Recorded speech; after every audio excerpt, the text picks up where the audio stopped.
Finally, like, it's all over the slap. It's actually next to it, next to it.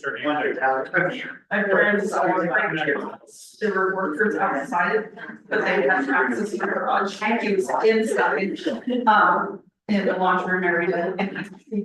He wasn't for very long. It's like, they're shutting the ground door, trying to escape. My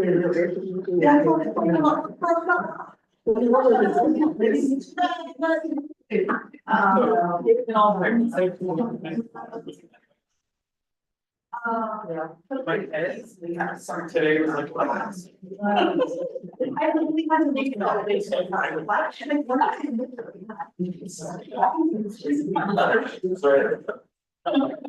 that,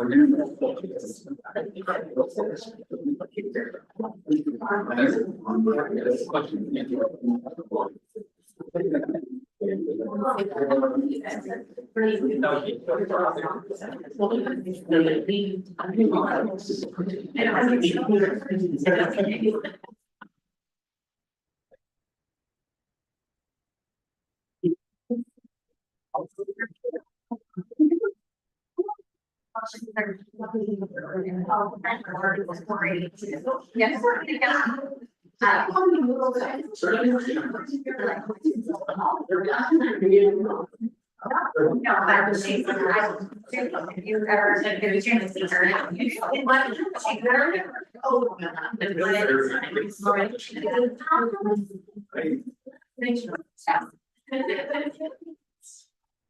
Yes, I do. She just worked, it was her show. Never talked about it, it's gonna not work.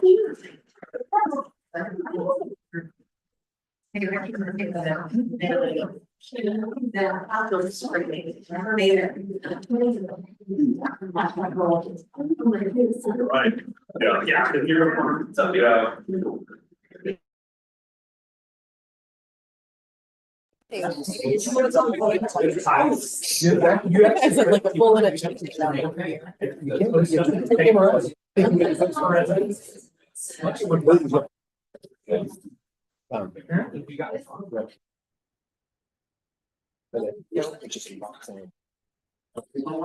And just Always look very serious. and his wife watching critiques it throughout the night. Oh, man.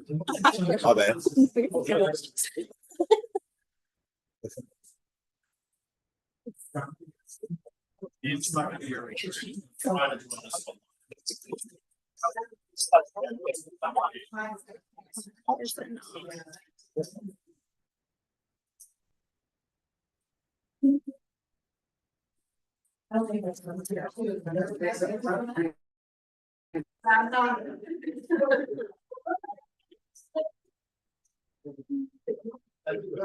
That's reserved for the chair.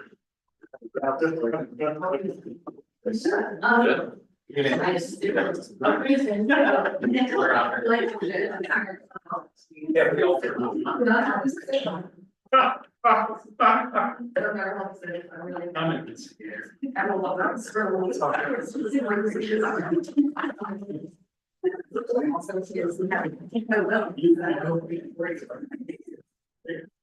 All the word is essentially the Pleasant Hill School Board, is May 19th, 2025. We're gonna start with the pledge of allegiance.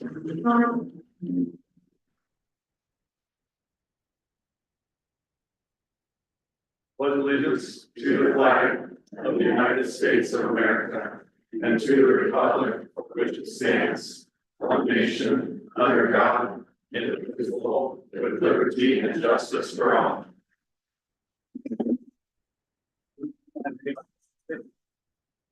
Yes, our mission, to graduate all students with high levels of academic and personal achievement, ready for post-secondary excellence, prepared for productive, compassionate citizenship through research-based instruction and a collaborative system of support.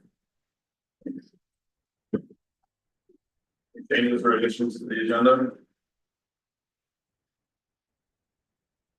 We'll go ahead and move to 3.0 introductions and attendance of our audience. Board Monty, Karen. Just will be. Teacher, community member. Molly, teacher, parent, community member. Jason, Jack,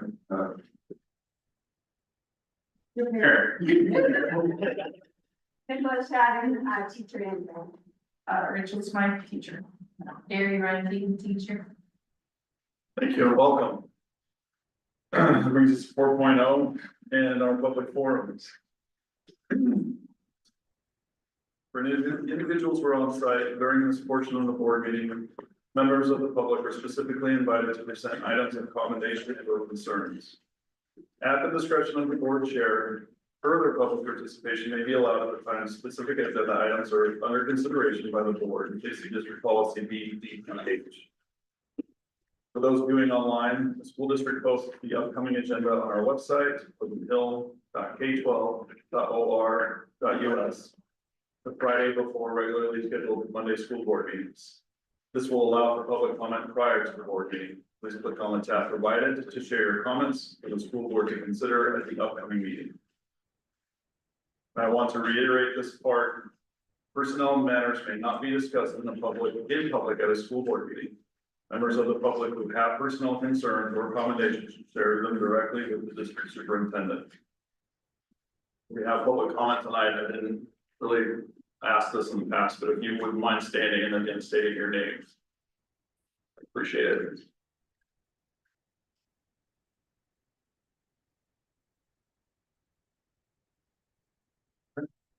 And I failed to ask Kimberly, was John able to join us?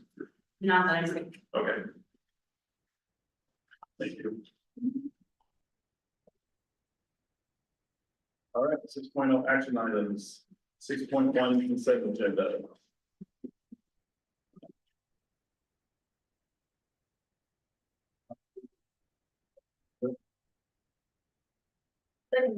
Looks like any further discussion?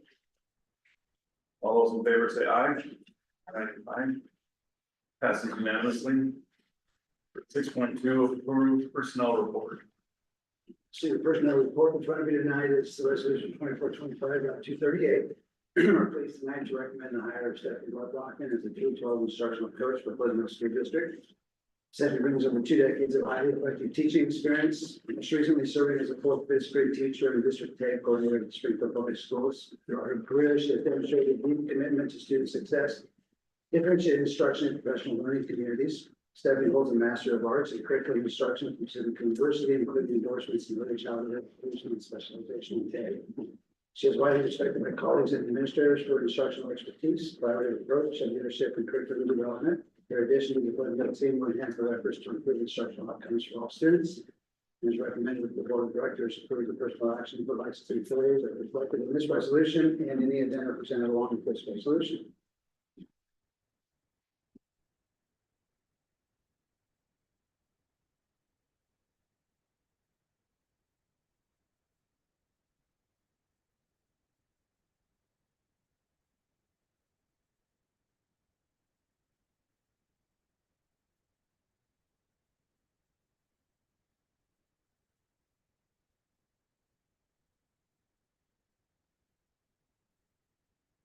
Further comments or questions?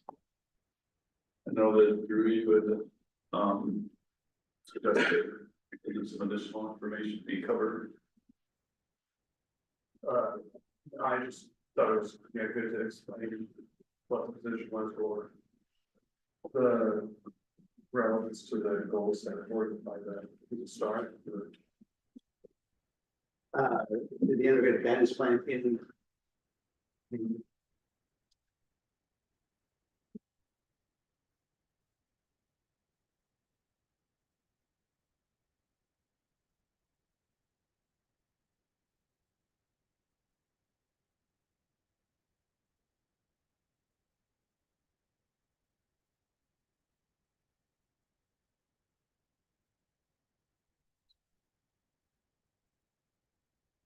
Yeah.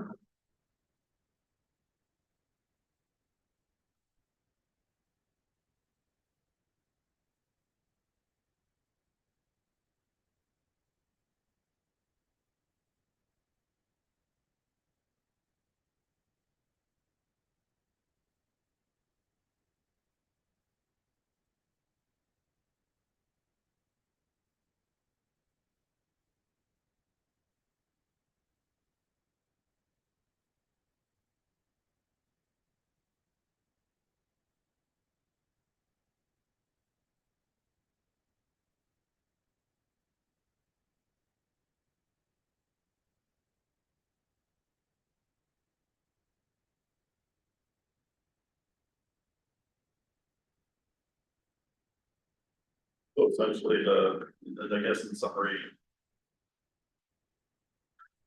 Part of this hire is this very result of the request by the board to find a better way to track student progress. I know that the intention for the instructional coach is not just because of the STAR program bringing on board, but specifically related to that is ensuring that the STAR and other data sources are used meaningfully and consistently across K through 8.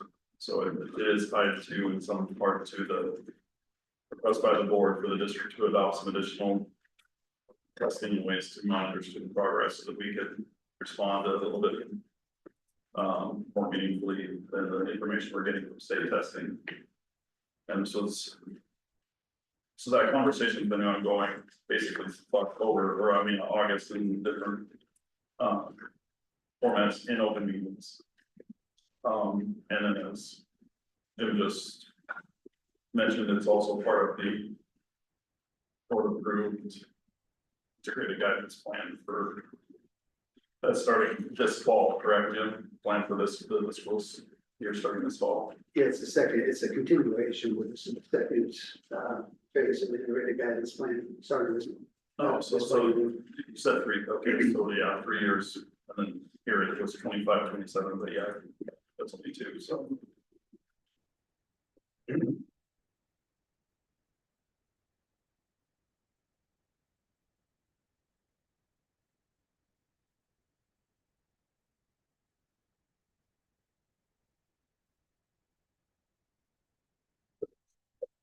Say it very.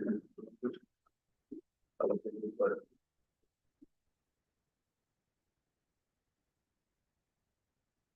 Nothing else, I'll hear motions.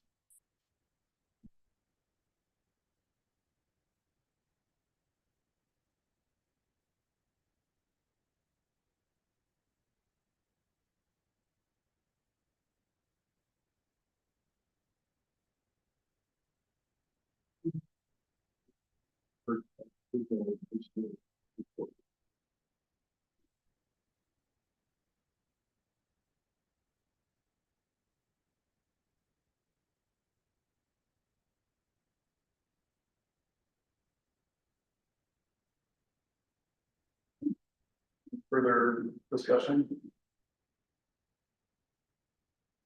All those in favor say aye. Aye. Aye. Aye, passes unanimously, excuse me. Motion passes unanimously.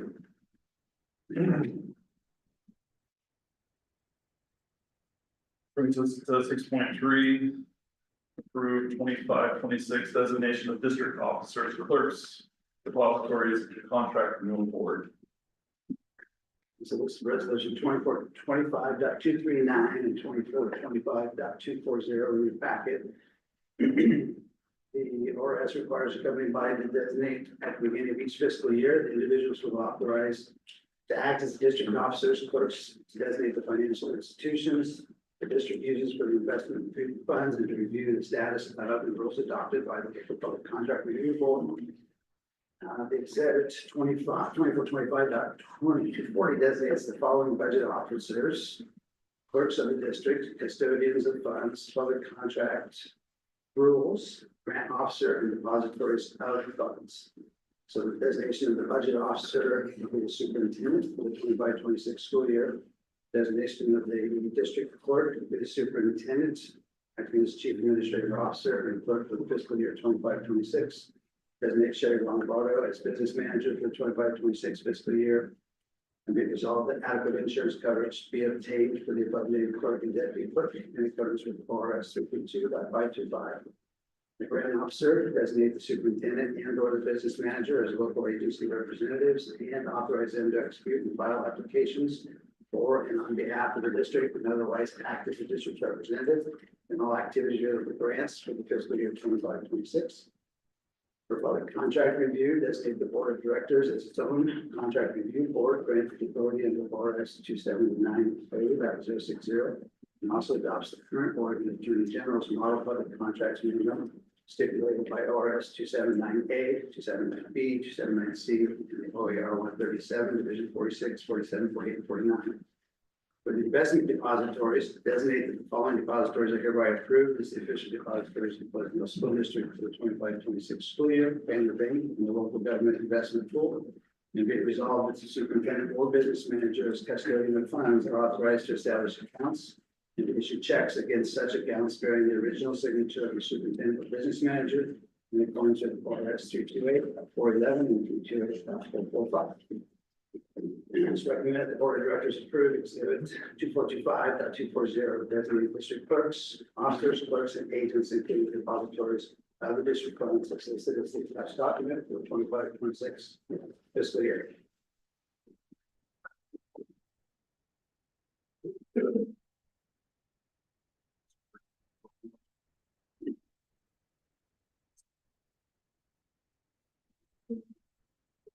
Officers, depositories, removal of board. Move and second, any further discussion? All those in favor say aye. Aye. Aye. Passes unanimously. 6.4, approve 2025-26 property and liability insurance, workers' compensation insurance, section 125 benefits. So this is resolution 2425.241. For property and casualty insurance, designated property and casualty coverage for education base and the district's liability insurance carrier, and designated Lauren Williams of Way Insurance as the agent of record.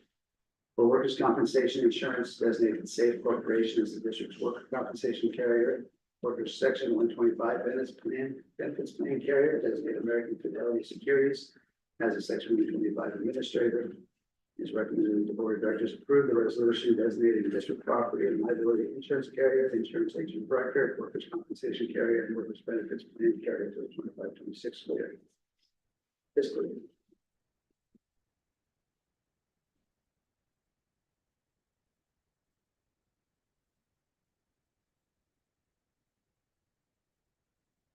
Any questions, concerns, or your motion? Property liability insurance, workers' compensation, there is section 125 benefits. Moved and seconded, any further discussion? All those in favor say aye. Aye. Aye. Passes unanimously. 6.5, approve 2025-26 designation of district legal counsel and municipal auditor. Resolution 2425.242. So the ORS requires the governing body to designate at the beginning of each fiscal year the individual and or firm so will have authorization to act as the district's legal counsel and auditors. For legal counsel, designate the Hungerford Law Firm, LLP, as legal counsel for general counsel, labor relations, and special education services. For the fiscal year 25-26, designate the Oregon School Boards Association, Policy and Legal Services for the fiscal year 25-26. Designate the law office of Mike Reader as legal counsel for land use and boundary services regarding the Jasper Name Term Development for the fiscal year 25-26. And for the municipal auditor, designate Acuity LLC as the official auditor for the fiscal year 25-26. It's recommended the board of directors approve the resolution designating district agents for the 25-26 fiscal year. I'd love to approve the 25-26 designation of district legal counsel and municipal auditor. Second. Any further discussion? All those in favor say aye. Aye. Aye. Pass it unanimously. Not really concerned, but they still see the development as somewhat possible. Yeah, I would say it's somewhat possible. I think just not having to come back now for permission to. No, I understand. I was just curious where it was Nothing at.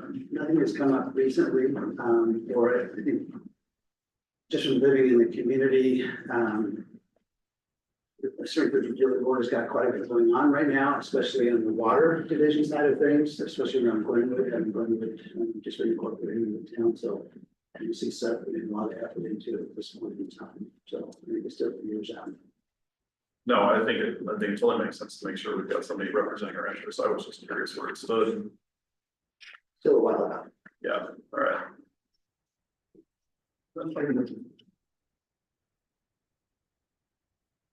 6.6, approved seismic CMPC. With the resolution 2425.243, so in May of 24, we received a seismic rehabilitation grant from the Oregon Infrastructure Finance Authority to strengthen the Pleasantville High School gymnasium. So it's an 18,600 square foot facility. It was built in 1961. And the goal is to upgrade it to meet immediate occupancy standards, the seismic risk category of 4. The request for proposal is for construction manager general contractor services was issued on March 28th of 25. The district followed the CDBC procurement exemption process, publicly advertised the RFP, and held a mandatory pre-proposal conference on April 11th. By the April 29th deadline, we had 6 proposals. A district review committee evaluated submissions based on qualifications, seismic rehabilitation experience, project approach, safety planning, and cost structure. 5 firms were invited to participate in in-person on-site interviews on May 9th. Following interviews, the evaluation team unanimously recommended the Osland Group for the award. Osland Group was selected based on its strong record of similar seismic projects, ability and collaborative approach to pre-construction service, demonstrated the projects budget and on schedule. Pre-construction services will begin upon contract execution. On-site construction is scheduled for June through September of 26. The project is funded entirely through the seismic rehabilitation grant program and is not to exceed $1.9 million. A modified AIA agreement with guaranteed maximum price will govern the contract. We finalized during pre-construction. WRK Engineers Incorporated will continue to serve as a structural engineering consultant for the project.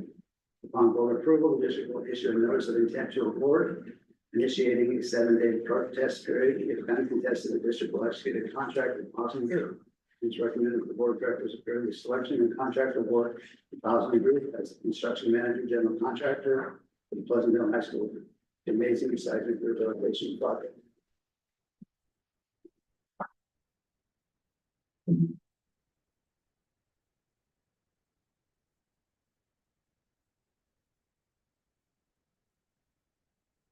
Approve the seismic CMGC. Second. Moved and seconded. Any further discussion? All those in favor say aye. Aye. Aye. Passes unanimously. 6.8, approve library RFP. So this is resolution 2425.244, and it's the Pleasantville Middle School High School Library Building Remodel Construction Project. So the invitation to bid was advertised in Eugene Military Guard and the Pleasantville School District website, Eugene Builders Exchange, and Oregon Buys. 16 potential general contractors attended the mandatory pre-bid walkthrough on April 8th. We had 6 responses received on May 1st to the invitation to bid. Generally, the project consists of a remodel of the existing library that was built in the early 1960s. The scope of work includes a complete interior renovation that will enhance the living environment, modernize critical infrastructure within the space. Specific improvements include new custom casework, the finishes, addition of technology repair room, upgraded HVAC system for improved climate control, and enhanced lighting support both individual and collaborative learning needs, including new furniture for students and staff use. The project reflects the district's commitment to maintaining safe, functional, and future-ready facilities that support student achievement. It was made possible in part through a generous donation from the Pleasantville Education Foundation and the McCurdy family in honor of Patrick McCurdy, a former Pleasantville educator whose life was judged in a short in car accident. Work is scheduled to begin around June 12th with substantial completion by August 22nd, 2025. To ensure readiness for the upcoming school year, the project was competitively bid in accordance with public procurement law and received multiple bids, with the lowest possible bidder, responsible bidder selected. The original solicitation documents and specifications were developed by Rod Hansen Architect in cooperation with district staff. Students wish to review the procurement files. Funding this project will be provided through identified district resources that are allocated in the 25-26 budget and the Fund 285 capital projects. It's recommended the board of directors approve the award of the Pleasantville Middle School High School Library Building Remodel Construction Project to GBC Construction of Corvallis, Oregon, for the base bid amount of $365,000.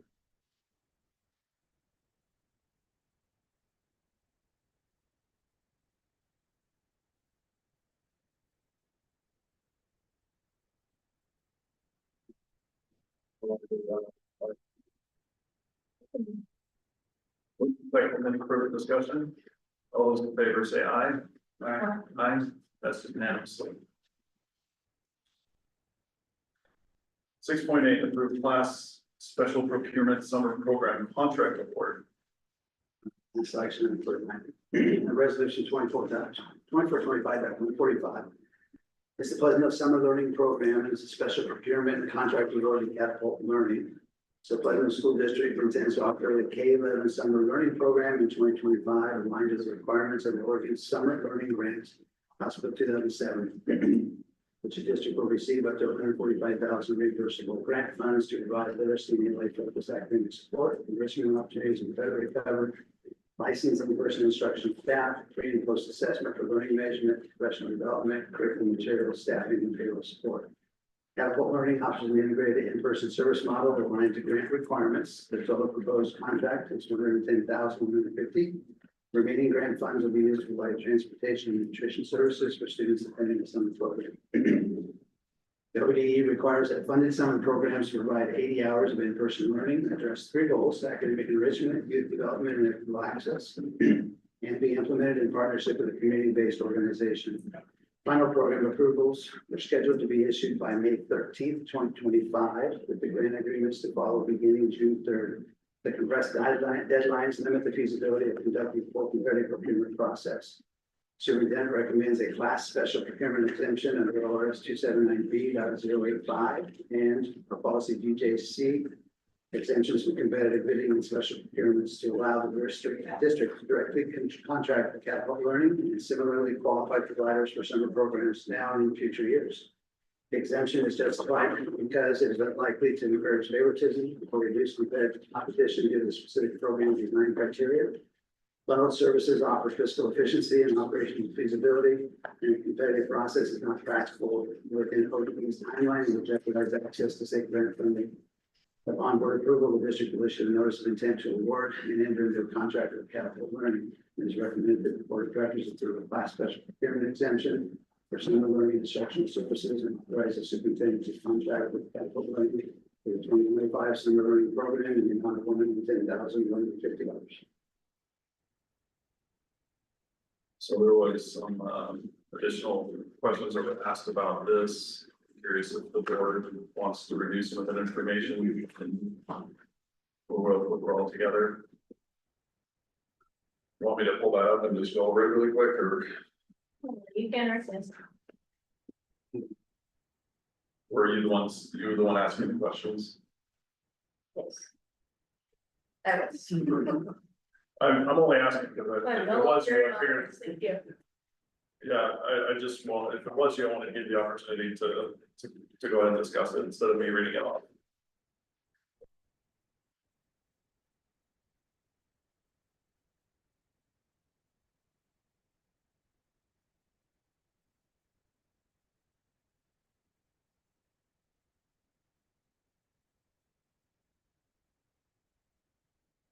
Responses to that, okay? Okay. There's a lot coming out of it. Yeah. First question was, does this mean that we didn't get enough interest from our staff? The response was, we received an adequate response from our staff. At last review, we received interest from 8 licensed elementary teachers, 1 high school, and 2 of our 3 middle high counselors expressed interest. Catapult will use our staff and then recruit if there are additional staffing needs. We will still need to recruit for nutrition and classified educational assistants. Second question was, will the cost of the service be included in the recommendation? And it's pretty obvious that. I asked about Jim's personal experience with the company. He doesn't have any, but they have worked in our area with the U of O's Center on Teaching and Learning on a collaborative partnership that created an institute that focuses on early literacy intervention. And they serve as the exclusive provider for professional development for CTLs in enhanced core reading instruction program. References had nothing but good things to say about their services.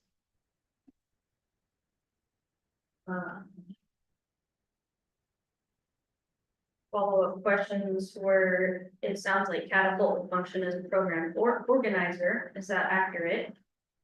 Yes, it is accurate to characterize Catapult as functioning in a program organizer or manager capacity. Their proposal outlines a comprehensive end-to-end service model that includes not only instructional delivery, but also planning, staffing, student grouping, progress monitoring, and daily program supervision. The structure is intended to ensure smooth and consistent implementation with minimal logistical burden on district staff. Question, is it the timelines alone that make it not possible to do this with in-house admin support? The response was, as for the feasibility of managing the program with in-house administrative support, the primary constraint is indeed the timeline and capacity, with a grant proposal due by the beginning of June and a July 7th program start date, and the need to finalize staffing, student rosters, curriculum alignment, and program logistics, including breakfast and transportation schedules. It would be exceptionally challenging to stand up a program of this scale and quality internally within that window. In addition, current district administrative capacity is already committed to essential summer responsibilities, including facility preparation, hiring, planning for 25-26, and grant reporting. There was a snafu on the last question, so, but the question was, was the grant able to be used for anything besides summer school? And the answer was no, it's specific to a summer learning grant through the House Bill 2007. And it's a use it or lose it. Yeah, go ahead. This is, what's new about this is, rather than waiting till the end of the school year for the legislature to decide whether or not they're going to fund these summer programs. Last year, we didn't qualify for, but it was a real similar timeline. This will be a biennium, since it's the beginning of the biennium funding, so we will not going into next summer that these funds have already been allocated to the legislature.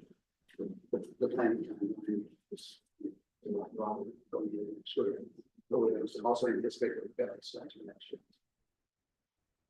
year. And was it with this one where you just said that this is for using them now and in the future? The 145 right now, unless rules change. So the law is so new. The governor like signed this, gosh, very beginning of May. So the Department of Ed could get it out. Susie's helping me with the writing the grant as well, and filling in the grant. We're still getting information from the Department of Education as they're unpacking the legislative law. So the anticipation is the 145,000 we've been awarded will be for this summer. No indication as far as being able to carry funds over from, and we don't anticipate carrying the funds over. Run a program of this size, it will take the 145. Yeah. I only asked, given more time, would we necessarily go this route next year is more my question. If this works out, I would say yes. This is it's a heavy lift, and our administrative contracts are 222 days anyway, so they're generally, they're done at the end of June. They'll come back. So that idea of getting people their vacation times or time off is usually during the summer when the students are here. The nice thing about this is they also run their own payroll, so we work with them on rate of pay for staff.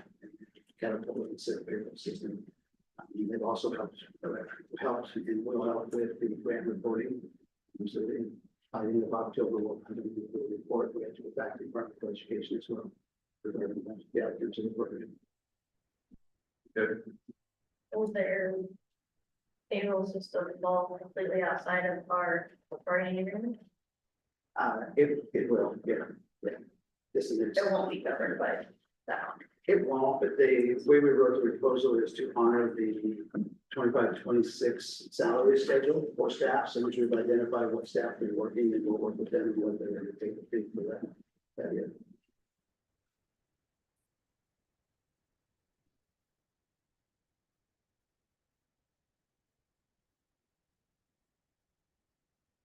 Have any additional thoughts?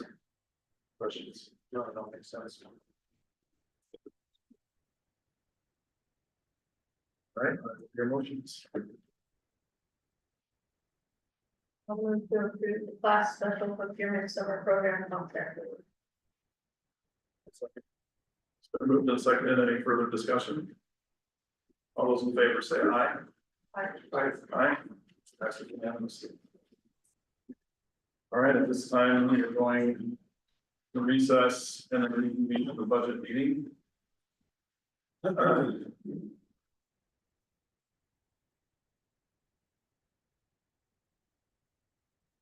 Call to order the budget meeting and the first order of business, is to elect officers for the budget committee. And this for those who are new, the chair and vice chair of the committee consist of members of the actual budget committee, so it's filtered from 5. So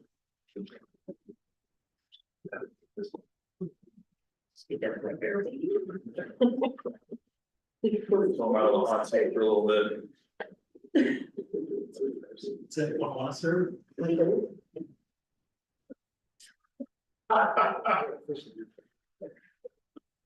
should return. It just takes a return. Yeah, nominate. So I would like to nominate the most qualified member of the committee, John. Be chair. I'll second. Or who was the second? I can't see. Wes. Oh, Okay, thank you. All in favor, say aye. All in favor, say Aye.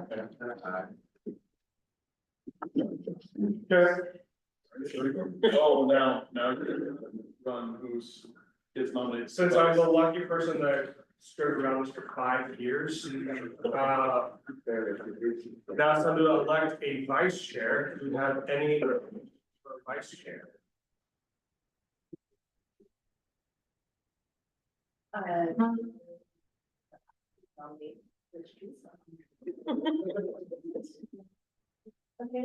I'm moved by. I'll second. I'll second. So it's been motion, we have a second. All those in favor, say aye. Aye. Aye. Aye. So at this lovely juncture, we now have a chair and vice chair for our budget committee. We're gonna guess that means that I gotta kick it back over to Jim for the budget. Yes, we got a budget message. And I write these and I get in here and I'm like, oh man, I should have written this shorter. Darn. Here we go. So budget member message for 25-26. I'm pleased to present a proposed budget for the 25-26 fiscal year for the Pleasant Hill School District. This budget has been thoughtfully developed with a focus on our core priorities, student success, facility upgrades and maintenance, and fiscal responsibility, while placing particular emphasis on strengthening literacy, instruction district financial outlook remains stable, allowing us to make strategic investments in early literacy, instructional excellence, and the continued well-being of our students and staff. As for the fiscal outlook and strategic investments, the proposed budget reflects a total of $22,750,293 for the general fund and $33,616,282 for all funds. Our income balance remains strong and certainly continue to invest in infrastructure and instructional improvements. As in previous years, we have maintained a conservative fiscal approach, positioning us to address both ongoing needs and new opportunities. The 24-25 budget cycle saw an increase in state funding, and we will continue to leverage these resources to support instructional priorities, including expanding literacy interventions and professional development for educators.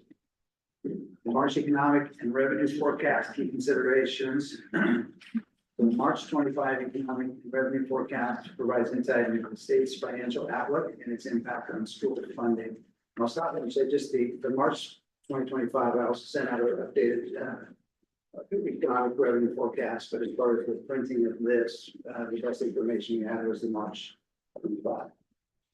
So in March of 2025, the general fund and lottery revenue growth, the state's projected general fund and lottery resources for the 25-27 biennium increased by $267.5 million from the December forecast, surpassing the $40 billion mark for the first time. The 23-25 budget adjustments, $809 million decrease in projected general fund and lottery resources for the current biennium was attributed to increased spending during the December 24 special session. However, Oregon still maintains $5.5 billion in reserves across the Education Stability Fund, Rainy Day Fund, and cash reserves, ensuring the state's ability to weather economic fluctuations.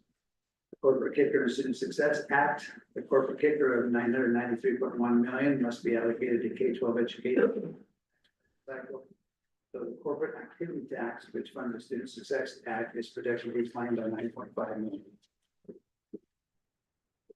Lottery revenue declining, lottery earnings, a key revenue resource for state school fund are projected to decline by $65.6 million in 2025-27, which could impact overall state funding. So while these projections indicate moderate growth, school districts across the state will still advocate for the necessary K-12 investments and competing budget priorities. So title fund reduction and impact on the school district. An additional challenge we face is the impact of the small area income and poverty estimates, census data, which has led to an estimated 10% reduction in our Title I funding for the 25-26 school year. So Pleasantville School District has lost concentration grant hold on the status due to a decline in our eligibility percentage, which is now at 9.8%. This reduction in federal funding will require backfilling of general fund dollars to maintain existing student support programs. While we await further details and federal allocations, we must proactively plan to offset this loss while sustaining key student services. Our strategic priorities for the 25-26 fiscal year is this year's budget will reflect a renewed focus on literacy enhancement alongside continued investment in safe and maintained facilities and student support systems. Our key priorities include one, strengthening literacy instruction, implementing the evidence-based literacy program to ensure every student has a strong foundation in reading and writing. Provide targeted training for teachers and staff to improve instructional practices and intervention strategies, enhancing assessment tools, systems to identify learning gaps in learning and provide timely support. Two, sustain and safe and modern facilities. So continue to prioritize infrastructure improvements that ensure a secure and supportive learning environment. Continue to prioritize safe and functional spaces for our CTE programs. Evaluating future facility needs in alignment with enrollment projections and instruction shifts. Three, maintaining student support and class size. Ensuring that student intervention and academic support programs remain intact despite the funding reduction for Title I. Preserving low student to teacher ratios to maximize personalized learning opportunities. And our commitment to literacy and student success. One of the most critical investments in this year's budget is our enhanced focus on literacy.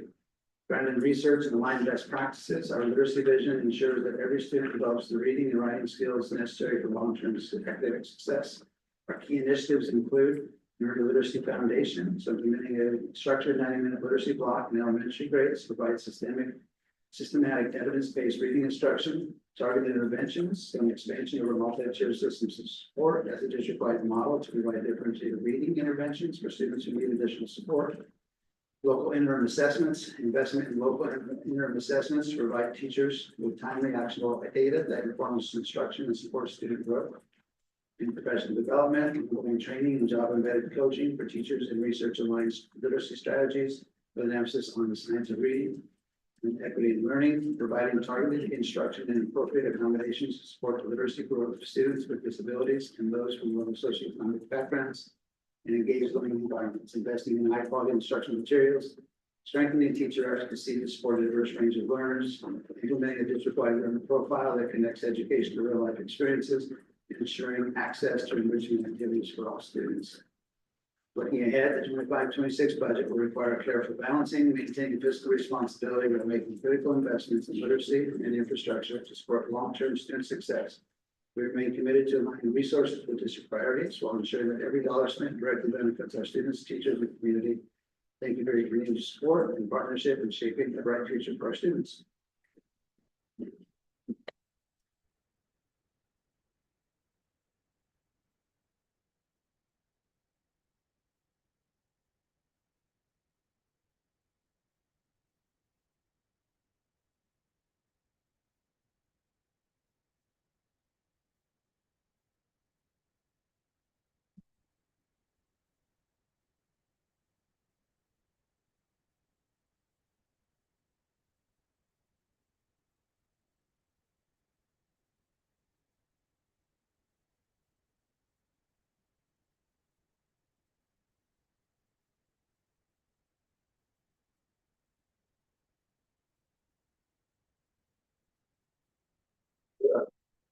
That's not what happens, right? Is it?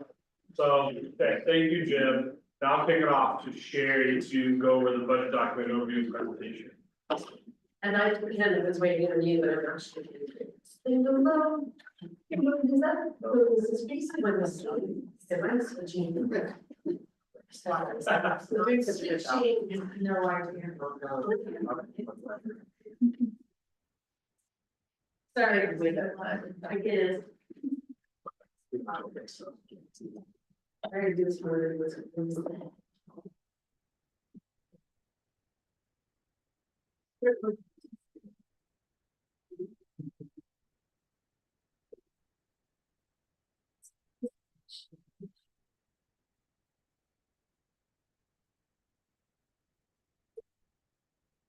When you advance yours, does it advance on anything else? Are you guys just looking at the screen? On your, on the, online? See, I'm doing advance. Sorry, things. You need to wait to pull it up on the screen? Well, somehow it just doesn't want to move off of that. We're trying to make sure the slides now show up. They're online muted as well. Shares in advance.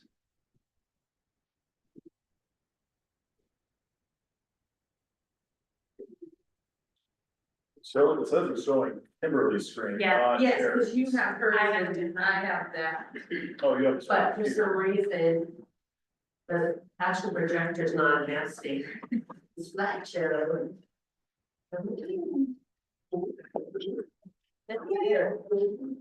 All right. I just had to provide some drama. Okay, so we have election of officers, we've heard the superintendent's budget message. I'm going to present some information on the proposed budget. We'll have public comment and then questions and comments. After that, we can approve the budget, approve the amount of the taxes to be certified for the county assessor, and then we forward the approved budget to the school board for additional public hearings and then we'll adopt the budget. This is our budget committee guidance, the considerations, our board mission, district policy, district equity lens. We have a statutory requirement to approve a balanced budget. The value of the sustainable budget where ongoing obligations are supported by ongoing resources and the impact of budget decisions on the district's bond rating and ability to meet cash flow needs. This is an overview. It's found on page 19 of your budget document. This shows the difference between the general fund in 24-25 and 25-26. Also the special revenue fund and the debt service fund. The general fund, excuse me, is where most of our expenditures get handled through outside of special revenue funds. Special revenue funds are more specifically directed at specific projects. And so it's a smaller fund and it's more controlled in how to use it. The debt service fund is what we pay our bond with.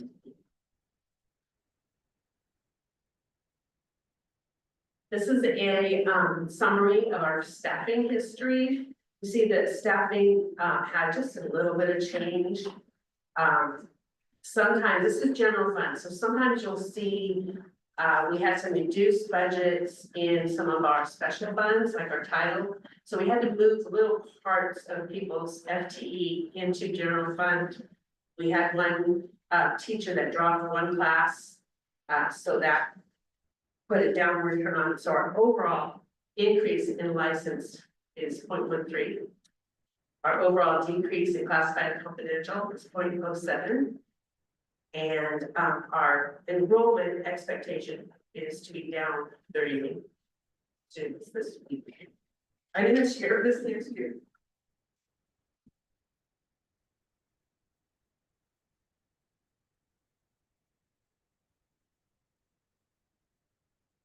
So the specifics of the general fund, the first part we're looking at is a projection of where we will end in 24-25 as compared to what we budgeted in 24-25.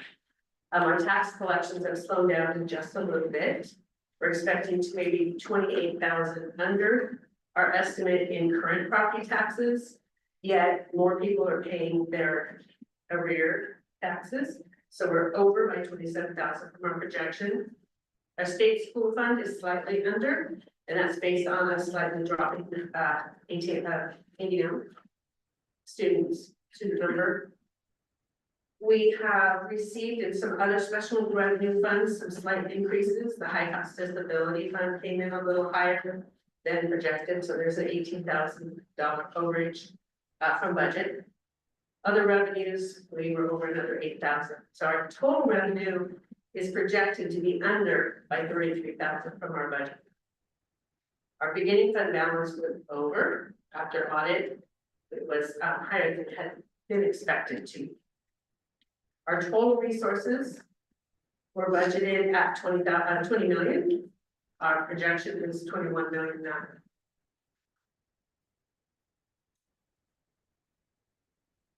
And I didn't say, feel free to ask questions as they come up. We don't have to wait to the end if you think it's pertinent to where we are.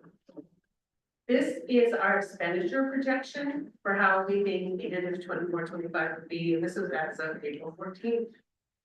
So our salaries are under by 397,000, benefits by 569. Purchase services is also under by 569. Supplies 107. So overall, our expenditures are under what we budgeted by almost 2 million. Part of that is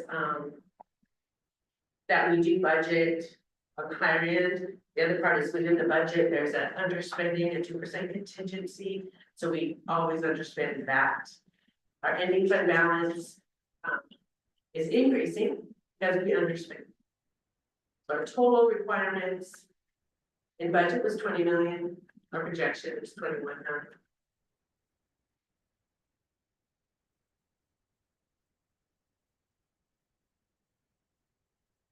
This is the proposal for the 25-26 budget. You'll see in the 25-26 budget column, the beginning fund balance is the same as the ending fund balance. Our projection coming out of 24-25. We are expecting total revenues of 14,189,000. Total expenditures of 14,579,000. That's operating expenditures. Then we have transfers and our contingency. And overall, we expect that our unappropriated ending fund balance will go down by $331,000. And our ending fund balance is 4.1% less than what was budgeted in 24-25 in this budget. This is how we have split our resources. It's on page 20 in your document. State funding is expected to be at over 9 million. Property taxes close to 4 million. Beginning fund balance being 8 million. Other state funding, 126,000. And then other general income resources is 900,000.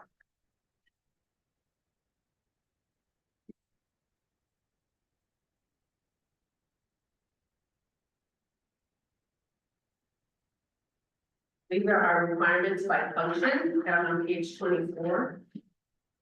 The function represents the purpose. So it's a direct instruction is its own function. We're expecting to spend $8 million on our direct instruction, 6 million on support services, 2.5 on transfers. There's a 2% contingency, 291,000, and then our ending fund balance of a little over 5 million.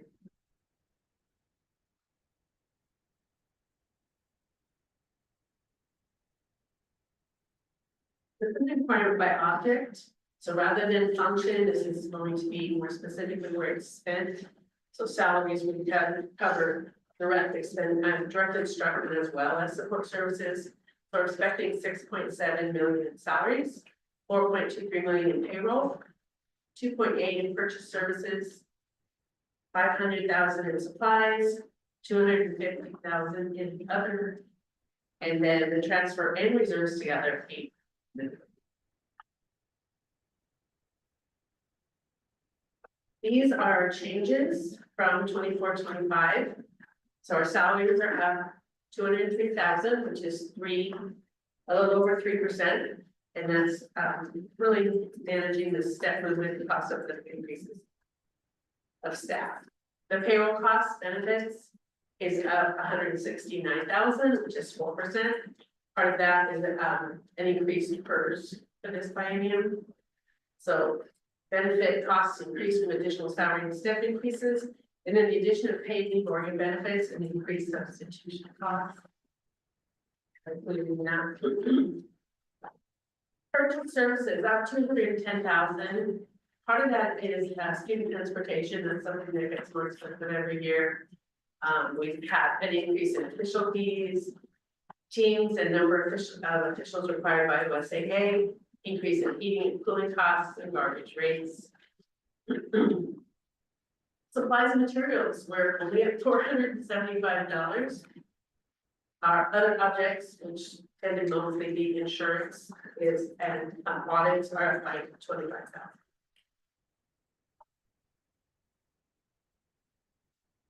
Our transfers, we are proposing to increase that by 1.4 million.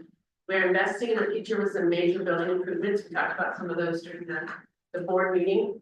One of the things I want to point out is that the seismic rehab is budgeted to be spent through our reserves, which it will be, but those funds are going to come back to us as revenue through the grant. So it's a reimbursable grant. So we just bill them and they pay it, but I have to have the spending authority to pay them. So $2 million of that over the next 2 years are part of what the transfers are covering. Sherry started there, second Yes. question. So hypothetically, if you could project, just to make sure, so I'm saying 26, 27, you'd show then income reimbursement of whatever, 1.47. Is that fair to say that or no? No, the 1.47 is the overall increase. And then there was a supplemental flyer that we sent out about the capital projects and the maintenance reserve. So that's what's hitting that's what these are going into. So it's just a big increase because of the big project. And we have a couple of projects going on, but we're not going to be spending 2.4 million out of those reserves. We're spending them, they're going to be reimbursed to us and then we go over 2 years. So I think 1.9 kind of expect to hit in the 24, 25, 26. Sorry, got my years all confused. Okay, so that number is net, or that's just a different number than includes other things? Well, the transfer up on, it went to 2.5 million, so it's an increase of 1.4. If I may, Sherry. Yeah. So what Sherry, so I believe the question is asked, when the seismic is done for the grant, where is that reimbursement going to show when that's complete? That's not necessarily the question, it isn't about the transfer share, it's just specifically about the cost for the seismic and how that revenue is going to show back into the district when the project is completed and the reimbursement is being done. So I guess if I could help clarify the question, Sherry, is are you going to seek reimbursement for once the fiscal year is done for one part of it, or are you going until the entirety of the project is complete and then seek reimbursement for the grant at that point? It's a monthly reimbursement, and so the money does actually come back into that reserve account. And it's just that strange thing where I can't actually spend more than our expense, even though our net expense of this specific project is gonna be 0. I've got to budget that spending authority. And we should end up in that account with more than we're gonna need for next year. I mean, assuming, I just mean that it's not going to be a cost out of our. That was gonna be my question, is when we get the grant money back, it goes into the reserve account? It does. And are we planning on transferring that back into the general fund later then? It can't cross over between special funds and general funds without a specific board motion. But what happens is next year, when we have our list of what we need to do, it would be a balance carried forward, because they don't end at the year, they can roll forward every year. Sure. So if we had too much in there and we didn't need it, we could then, and even during budget, we could Right. transfer. Okay. Yeah.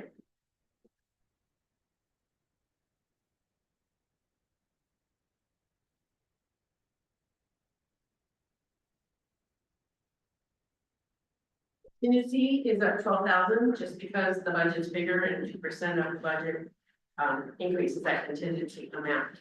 Our unappropriated ending fund balance is down 331,000. We're still at 37% ending fund balance. Our goal is to keep spending that down. It ended up getting really large during COVID with the ESSER funds, so we ended up getting higher balances than we needed because we were spending money that's coming in outside of our general budget. So we have to working that down. It's still on a little bit on the high side. Why is the goal to bring it down? Why is what? Why is that the goal to bring it down? Well, 20% is a healthy ending fund balance, and so we're higher than we need to be. And we do have some huge projects. I know we have some elementary roofing things coming up in the next few years. We have a lot of aging HVAC. So we have reason that it's nice to have that additional money, because it does come out of our, excuse me, out of our transfers. I mean, that's how we're using it in a lot of ways. So our operating budget is operating at a slight loss. But once you add in the transfers, we start digging into that.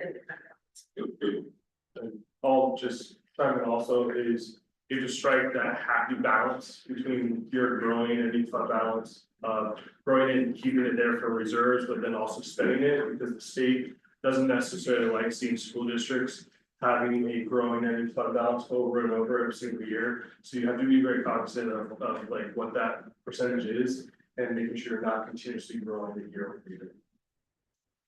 Yeah, we are dropping it a little over 4%. Growing percentage or technical. So. A little bit of a balance as well as philosophically, we have this money today, the idea of spending it on our students who are dealing with this today. Versus holding on to it and waiting for future generations, but yeah, the state needs to replenish this funding.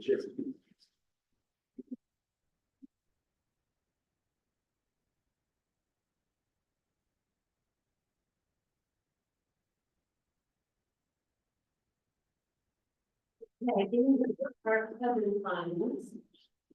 So special revenue funds, your information starts on page 6. These are restricted for specific purposes: grants, student activity funds, reserve funds, preschool and food service operation. So some of the programs that we have in our special funds are high school success, outdoor school, IDEA for special education, Title I, Pleasant Hill Education Fund, the student investment account, and the early leadership program.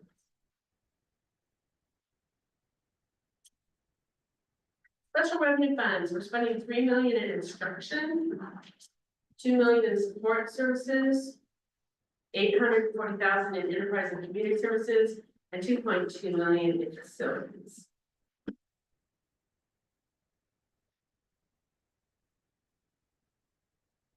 The descriptions of the reserves and the corresponding fund numbers start on page 57 through 59. You find the descriptions. Budget, if there's things budgeted under a 200 fund, that is not a specific fund. That's a kind of a catch-all for the funds that we don't have to report independently to the state. So if you were looking at the difference between the difference between what we spent this year and what we spent next year, or funds spent next year, there's a form on page 25 that talks about the differences, and usually those are fairly consistent in what the increases are per line. And this year you'll see quite a bit of difference for a few reasons. One is ODE has changed how we need to report things, so I've had to move things into different accounts for that. The other thing is that we brought these student activity funds into this accounting system, so everything's being tracked with much more accuracy. And so you'll see under Fund 269 and 270, a lot of changes are in the budget, because it used to be just very generally budgeted.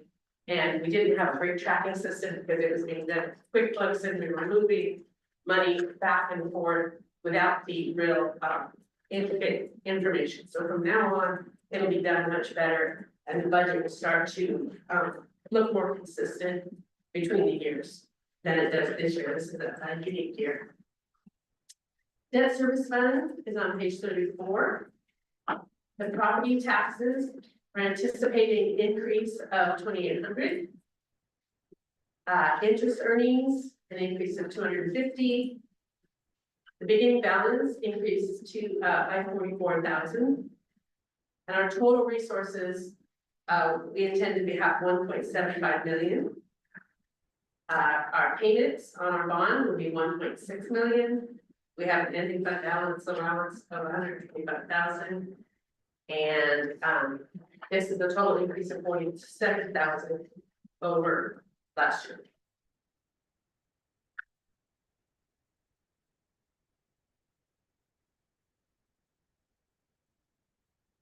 The levy show on page 18 shows those requirements, what our total resources are, and the taxes needed to balance.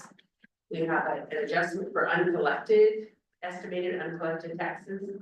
We have an estimated levy of 1.7 million on an assessed value of 870 million. And so our debt service rate, which is what you're taxed on, actually is going down very slightly this year.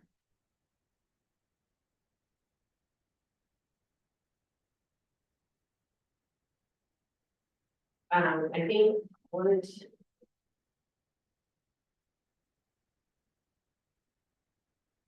I read it. So this year we're assuming a 95.5% collection rate and a 3.8% growth in assessed value. So that's where those numbers came from. That's is really conjecture, which is why we have an ending fund balance in this account to allow in case we didn't collect enough. If we collect too much, then we have to adjust it next year.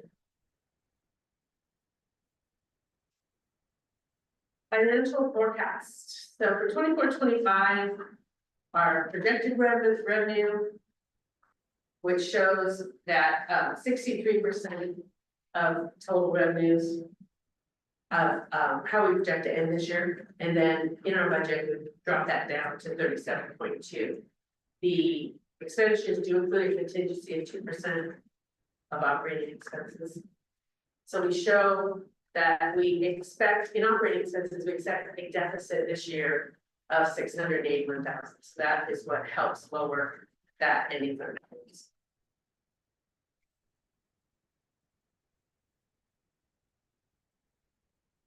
This shows the forecast between what we adopted for 24-25, what we're proposing for 25-26 in terms of the revenues we anticipate, expenditures we anticipate, the contingency, and then the operating surplus or deficit.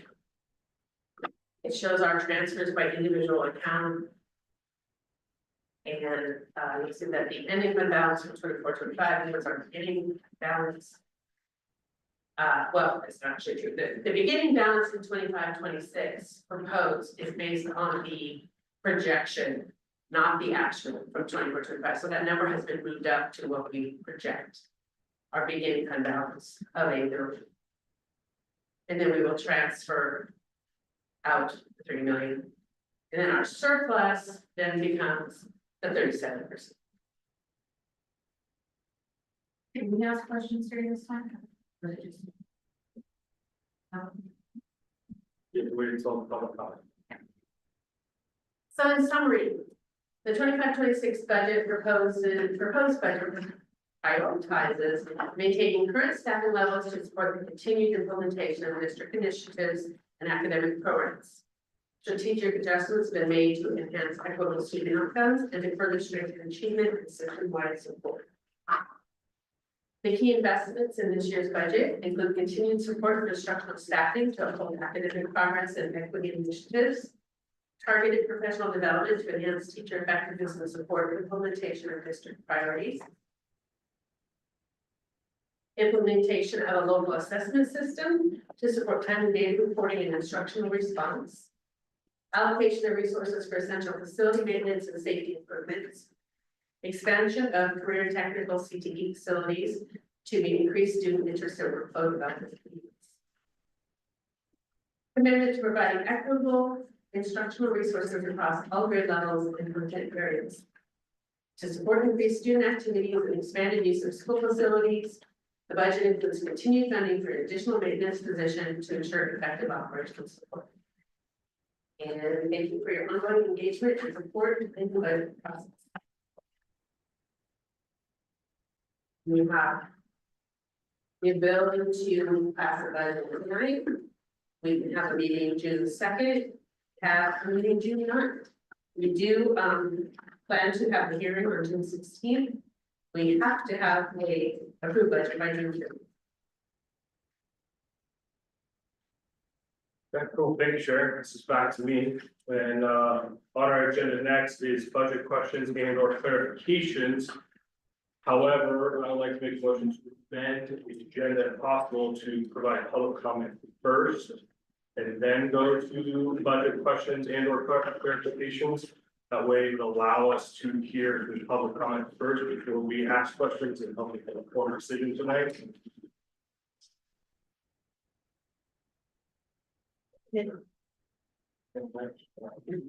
So my motion was passed. Those who don't know.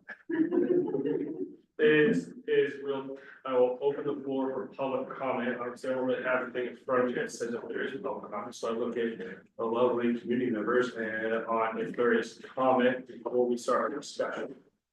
So Lori Monty, I just have a question about the budget, back on the very last, where it had the outline of the 24, 25, 25, 26. Under nutrition services, it went from $30,000 to $265,000. What's the difference between the two school years of that big of a difference? Good question. That is because federal funding of the school lunch program is unknown at this point. So we had to make budget room in case we would have to be feeding students from our fund rather than from the reimbursements we currently get to the state of Oregon, but a big portion of that is federal. And the 30,000 that was budgeted for this year is actually not going to be used because we've got increased reimbursement this year and we should be fine and not have to use a transfer.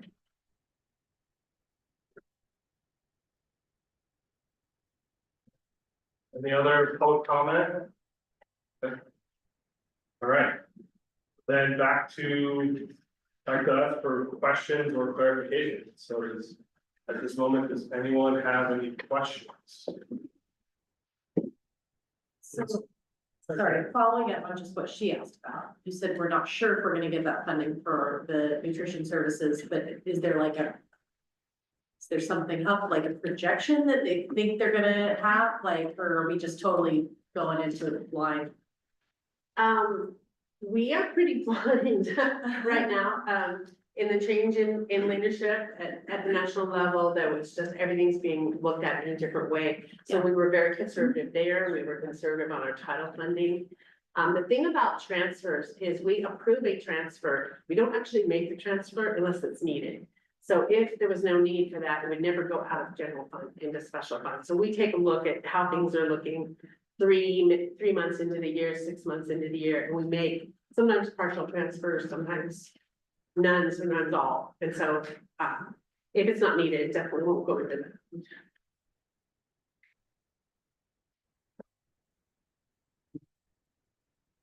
that. So just making sure I've got it all in, I think for helping you ask these questions. So the reserve fund, any reserve fund, will that show a positive increase for the reimbursement? Hypothetically, should the board move it back, let's say, would there then be an increase in that balance at the end of, let's say, the next fiscal year? Well, the balance carried forward will probably be artificially high at the end of next year if those reimbursements are coming. It is over a 2-year period, so it's a little hard to tell when we're gonna get billed for the bulk of the project. Sure. But it would be an ending fund balance within that specific fund. Yep. So for next year, if that was not needed, we would maybe make a motion to move that. If we needed. Yeah. If it was more than we needed, we might leave it there. It becomes a different decision at the end of next year. That's helpful, thank you. One of the questions I had for Jim, and the reason I asked that first was just. Looking kind of top down at the budget and seeing an enrollment decrease of somewhere around 10%-ish over the last couple of years, if that's right. And then looking at the budget and just seeing it continually inflate, I'm not overly reassured by an ending reserve balance of 37.2 if things are going like that. But what I'm hearing you say, can I restate it, make sure it's correct, is some of that isn't as extreme as it might appear at first glance, because although we're making transfers out, and those will end up in this super protected lockbox for capital expenditures, those should be reimbursed, and although there's no guarantee or promise they could be moved back, we might end up with an excess there. So is it fair to say it's not quite as extreme as it looks if you take that into account? I mean, I think it is artificially inflated by that one project that is gonna be at zero net cost to the district. So I think I agree with how you look at it. Thanks for taking the time.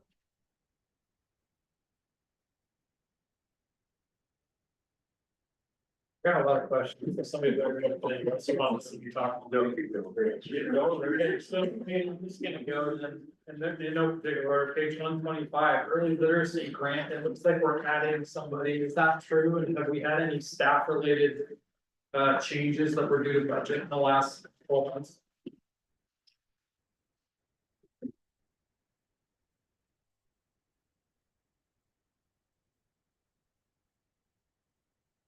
Well, there's a couple of questions there, right? So the early literacy grant, you want to know there's literacy grant specific to, did that lead to a staffing?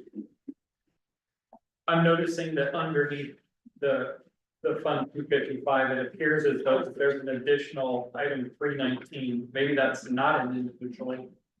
But I was curious about what that was. So the early literacy grant begin at was at the beginning of the last biennium with Governor Kotek, and so that was a specific grant that she put in place in the budget, meant for extended learning. So after school learning, could be used for summer learning, can be used for staffing, and also high dosage tutoring, specifically around the state's reading initiatives. Did not result in additional staffing. It was extending time for our current staff.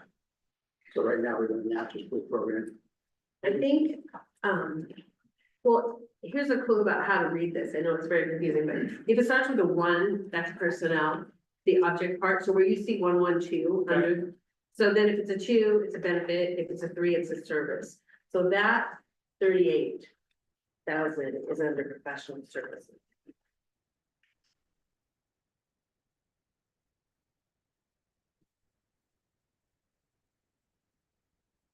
No, sorry, go ahead.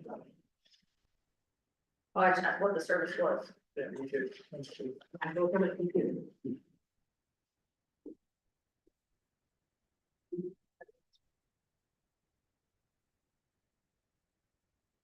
The classified, staff. I mean, the dollars you see in salaries and benefits is the EAs that.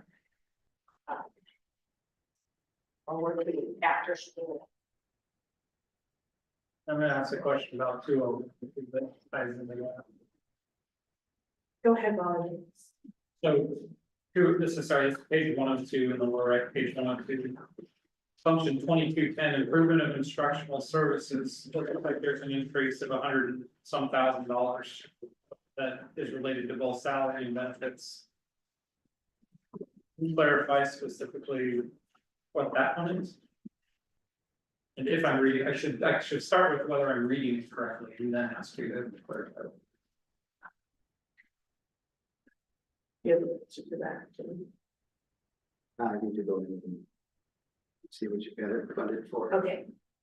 I found the 201 first. So what was the question on the 201? It says function 2210, does that help you? Early, Oh, inside of it, that's the instructional coach. and you're asking for the addition of an instructional coach in this budget? Staffing FTE is remember the FTE slide is, it went up by 0.17, that's was the movement of, I would assume somebody, maybe the SIA account or SSA where the funding has gone down, So that is a pickup and a drop, not an addition. or Title I in the It's instruction. a change of function. Okay, thank you for clarifying. I'm still trying to log in, Johnny. Your 255 answer. And you're probably gonna know this off the top of your head, but you mentioned a cleanup related to some accounting on supplies and stuff like that. There's a $200,000 increase in high school consumables and materials. Is that one of those items that you're trying to? It is, yeah, because we're now really able to specifically budget it, but we don't have much history on how it was specifically budgeted, but you're seeing those jumps because of our new approach to how we're getting those. Okay, I'm getting here.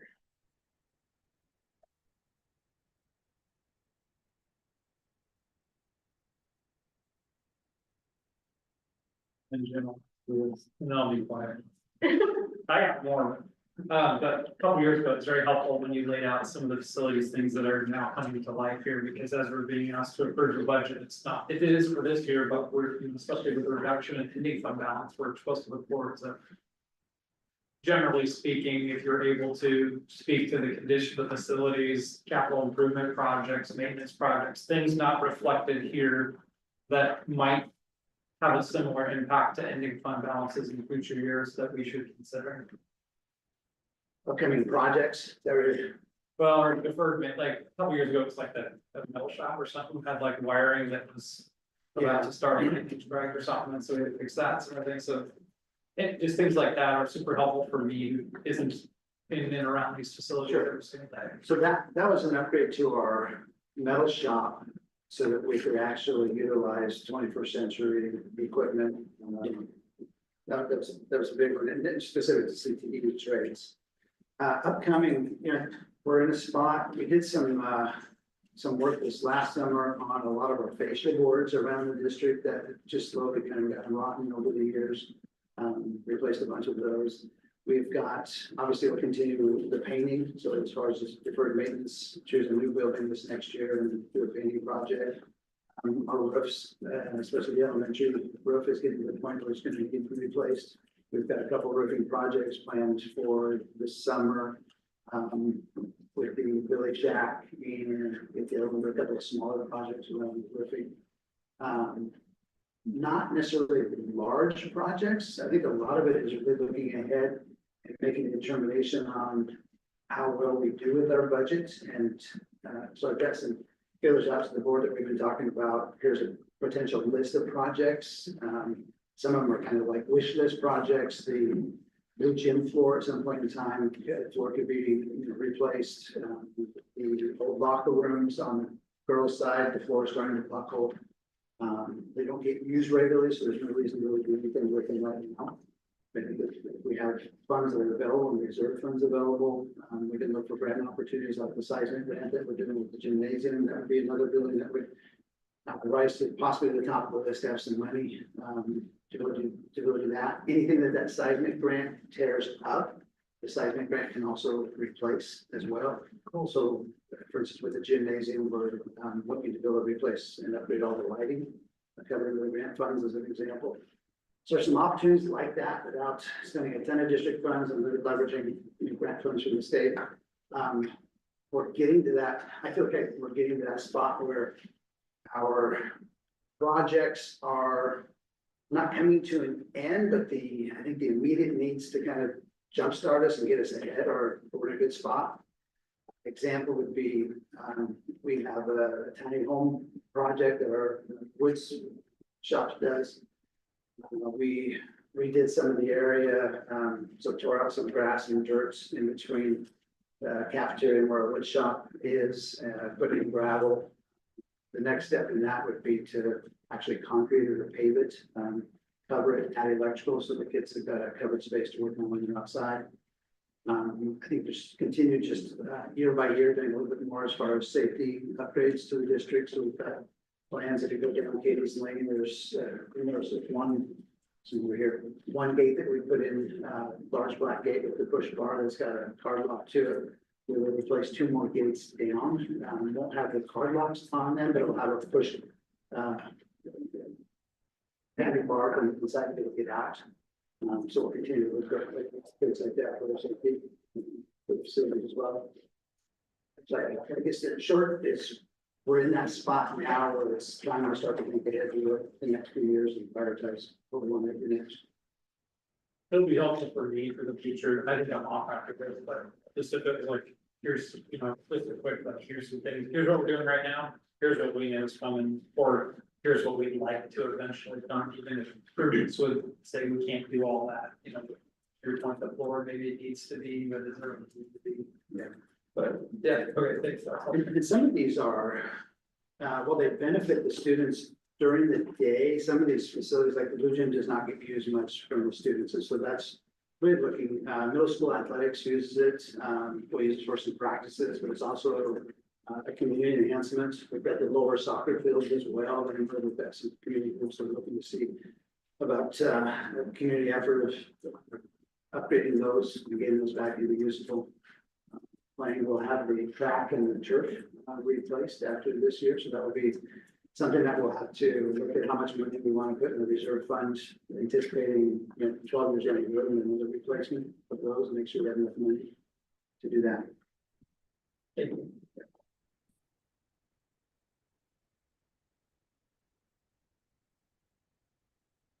Any other questions? Yeah, I have a question on that.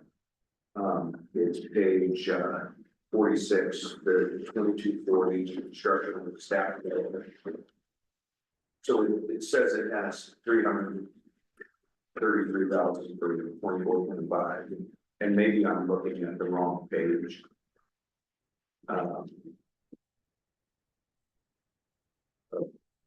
Funds, but it doesn't look like the budget 24-25, and then the proposed, it doesn't look like it's 333,000.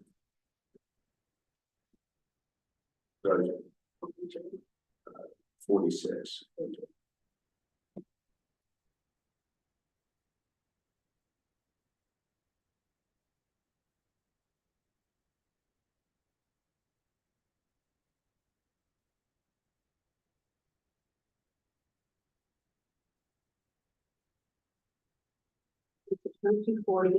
Yeah.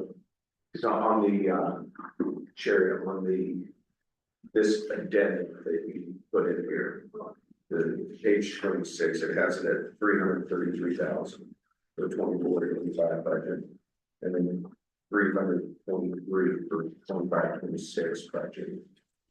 What I'm curious about, the page that the printout page would be all funds, Right, I think. and we're that's looking at what this general fund here. I thought. Okay, So if you were to look under the 200, it would be a whole bunch of different okay, pages. then there's, in this other, the next section. So it'd be every fund that's in there that has that function is what makes up, so the sheet that Sherry gave us. So it goes 2022 over here.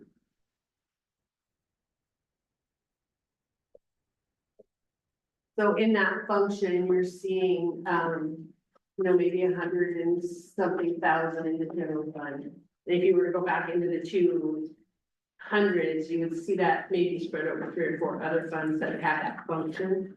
So they've all been added together. For this page. Yes, Okay. yes, that's in all funds. Then my other question was, the care upkeep of the ground, so this is the 2543. Is that because of the turf project that it's down almost $500 million?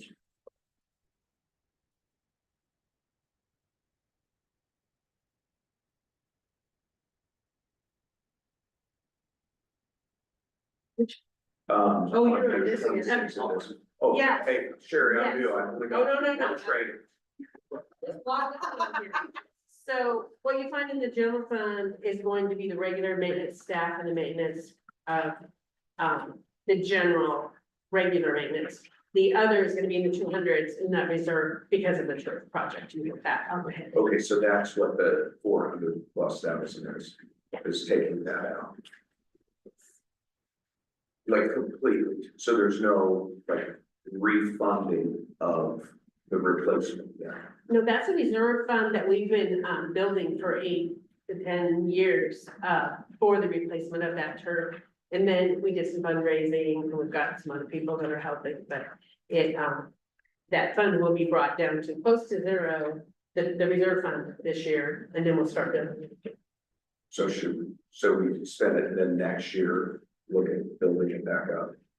There, Yeah, we need to consider with the Bishop Club as our project with the turf, infield for the baseball and turf infield for the softball field, when that's finished as well. Replacement cost for that. yeah.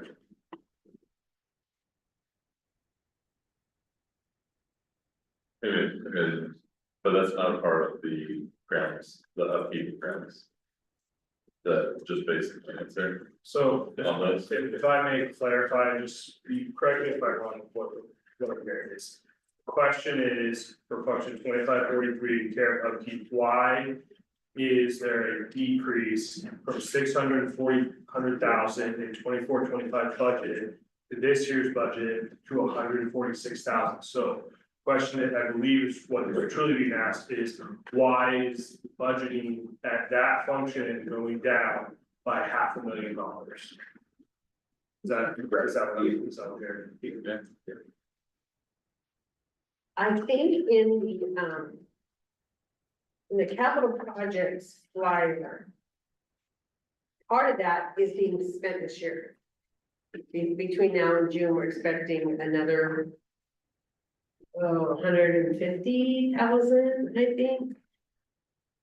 Will be spent in the 24-25 fiscal year, and the rest is gonna roll.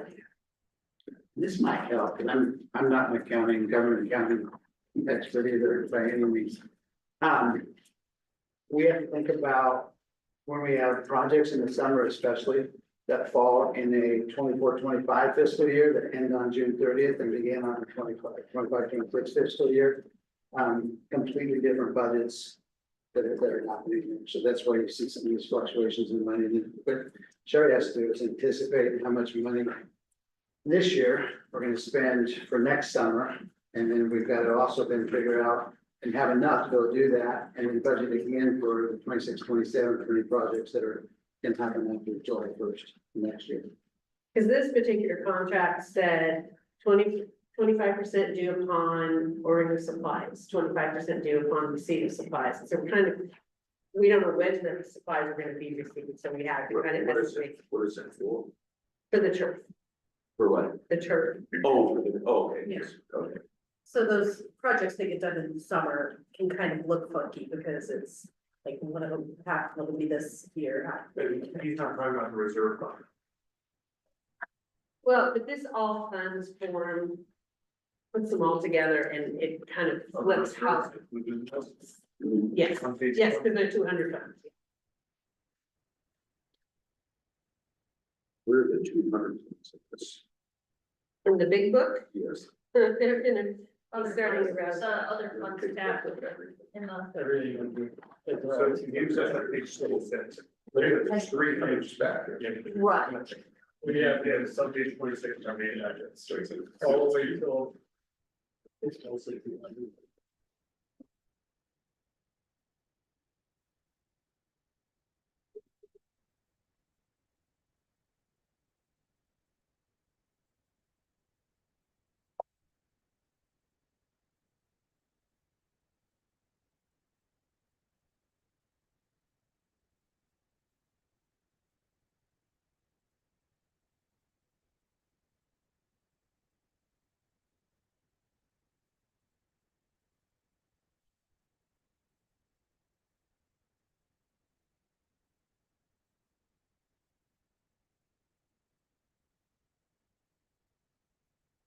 You got another question?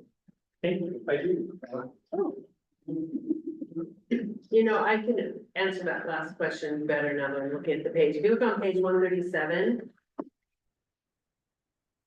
The field repair and replacement reserve, the actual expense for this upcoming year has been moved into 4190, which is a capital expense. Instead, it's not in 254, it's not in grounds anymore, so that's where you're seeing the drop.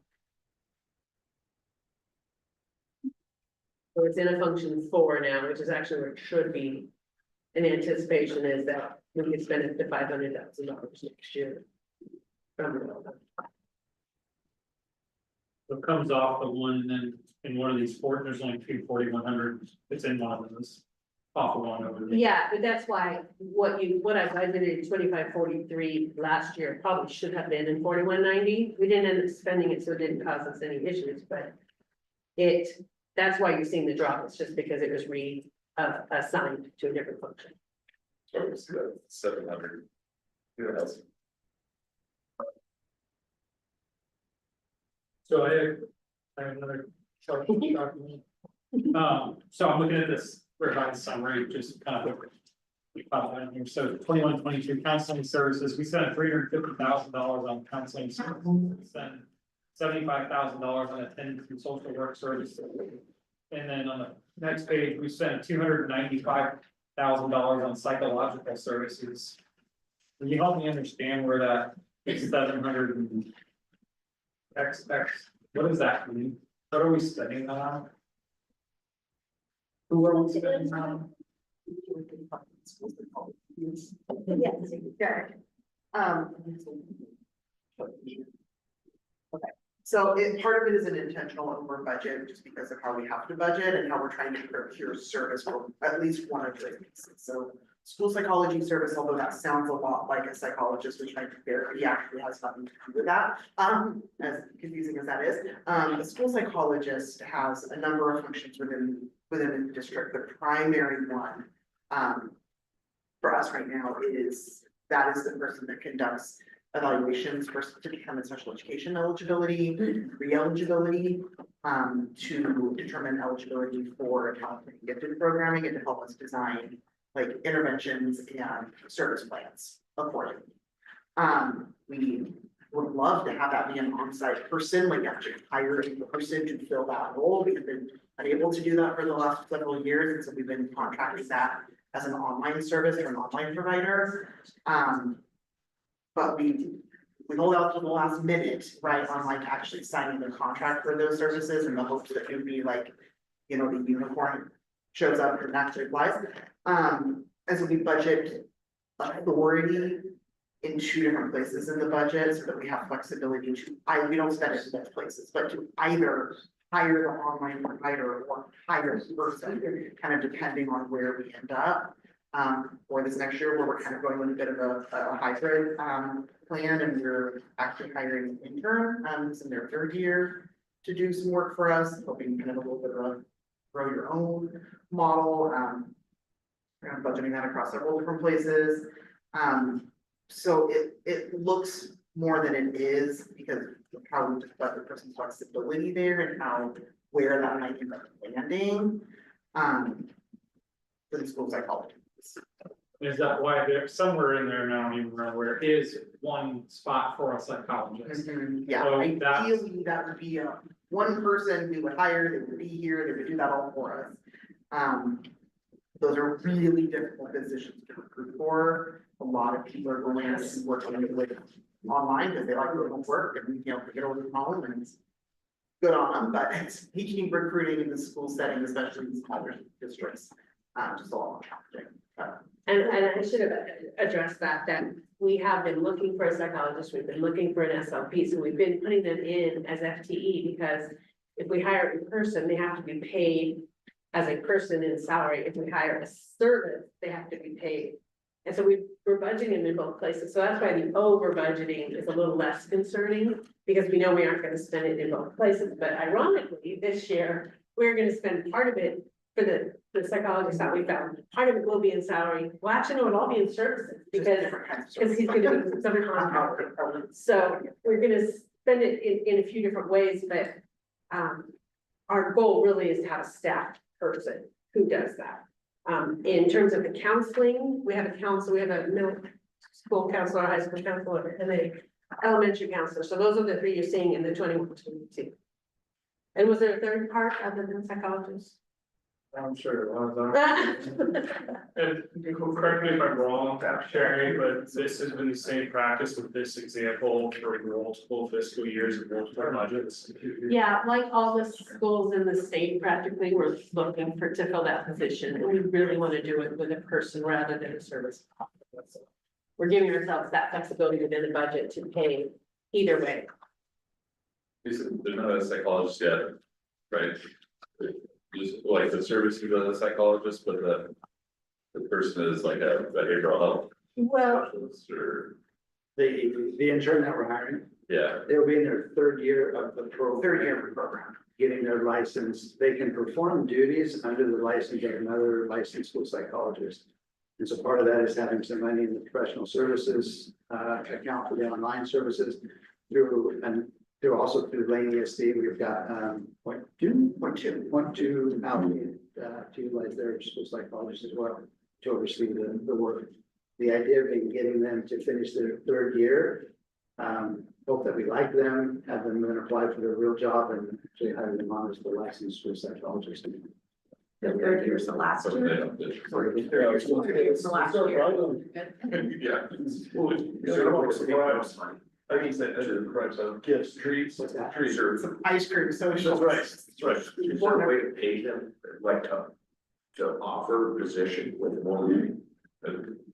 There's not the people with the actual credentials to do the work. So we've had this position open for, since I've been here, we've had one applicant in those 3 years. The speech and language pathologist we've had open since before I got here as well, we've had zero applicants. Question? Agreed. Yes. Psychologist makes sense. Yeah. That's for those who think.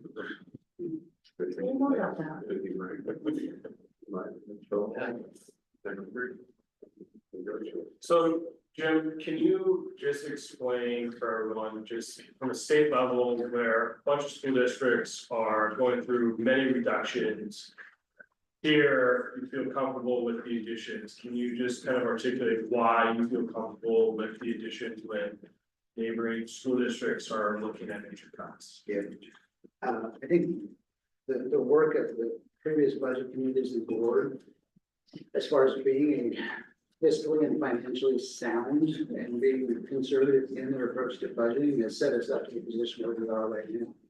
Some of the additions, like you think, well, people are cutting, we have another school psychologist, speech and language pathologist, districts are not cutting those positions. Those are the last positions that districts end up cutting.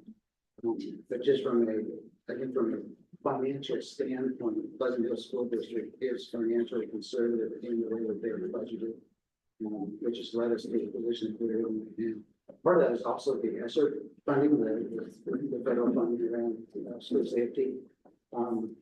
Well, some of that money was used towards hiring people.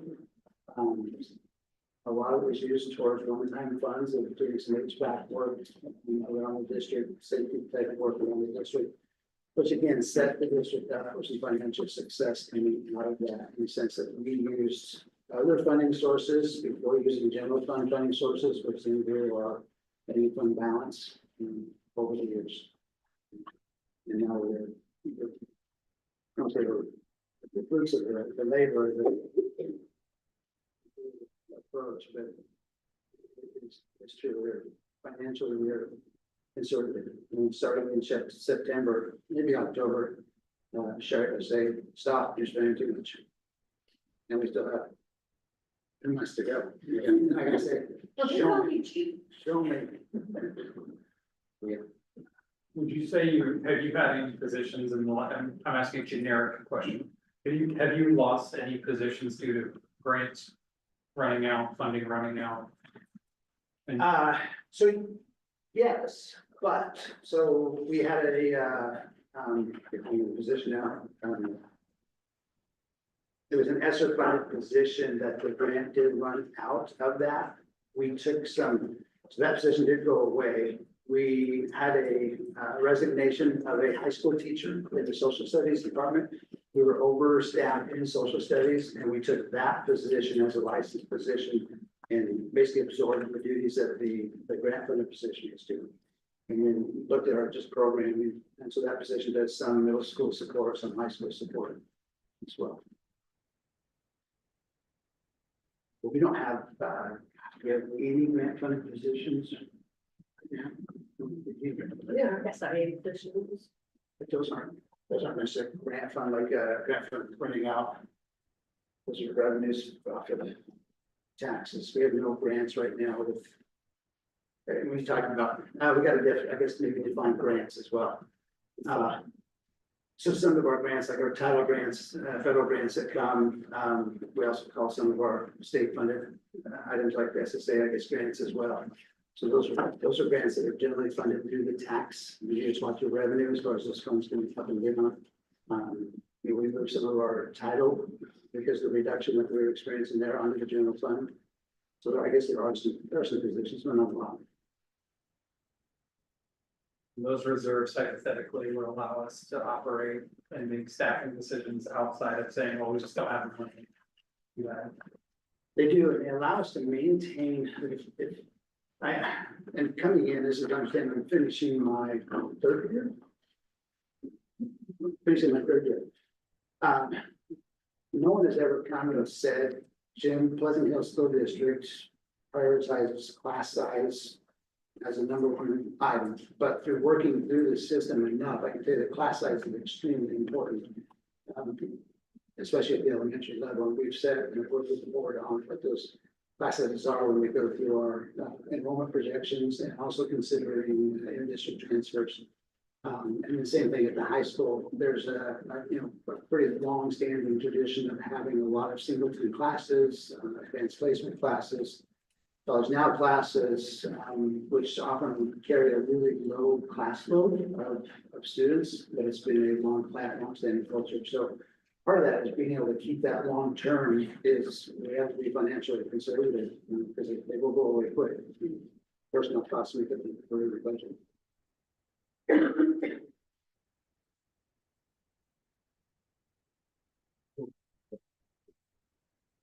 I have a question for you, other budget members, but it's, I don't know how fast you want to do it, if you feel like you want to try to move forward right now, or just move to the next question.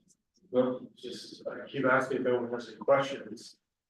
Did we find an answer for this 19 early literacy grant?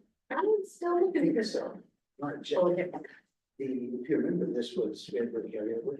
And then we've got the carryover last October, so that place for it. oh, yeah. Yeah, I think you're right. So when the early literacy grant came out, it was one of these grants that was the initial one was with the governor, and Department of Ed asked for additional time to actually set up the grant structure. Governor said no, and so it happened to the point where when the grant came out for us to basically apply for it, it was fill in your name here and hit submit, so we make sure you get your money. We'll worry about the details of it later. It was late enough in the year when we got our plan put in place that we did not spend probably half of the grant that was given to us in money that particular year. The state, because it was the beginning of the funding, allowed us to carry that money over, and we had next year's money as well. There's a bunch of details in that. So couple that with principal retiring, moving on, having a new principal coming in, building relationships, and then getting the new grant funded extended learning started late. So now we've got half of the grant from 1 year, all of the money from the next year, and then we're starting that program late. What you're seeing here is that grant fund does not expend all the funds until I think it's October, end of October. We have to have a place for it somewhere. Some of this money, I think it's the 38,200, is going to end up going back to the state. We have to reimburse them for the grant the portion we make any good use. And then I wanted to ask about some of the new services from the board goals that we added, the STAR and STAR and the TNT. Where can we see that, or what are those dollar amounts there? In the document, you're gonna find that under, 216 and 248.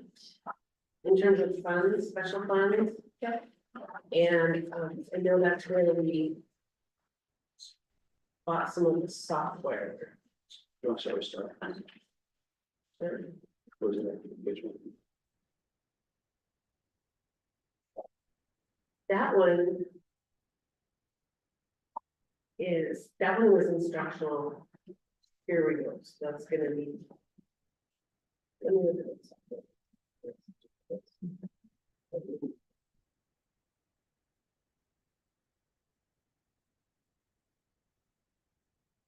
Some of that was actually purchased this year. For next year. Is it crossover? That was all general fund. Here's there. Well, and we use title, we use title 2 and title 4. For some of those new programs, and I'm trying to find the definition of which is which. So she's looking for that. So the TNTP doesn't cost us anything. That is the state initiative. That is all taken care of through Lane ESD. So Lane ESD, there's the approved, TNTP is one of the approved vendors. They matched Lane ESD up with that vendor.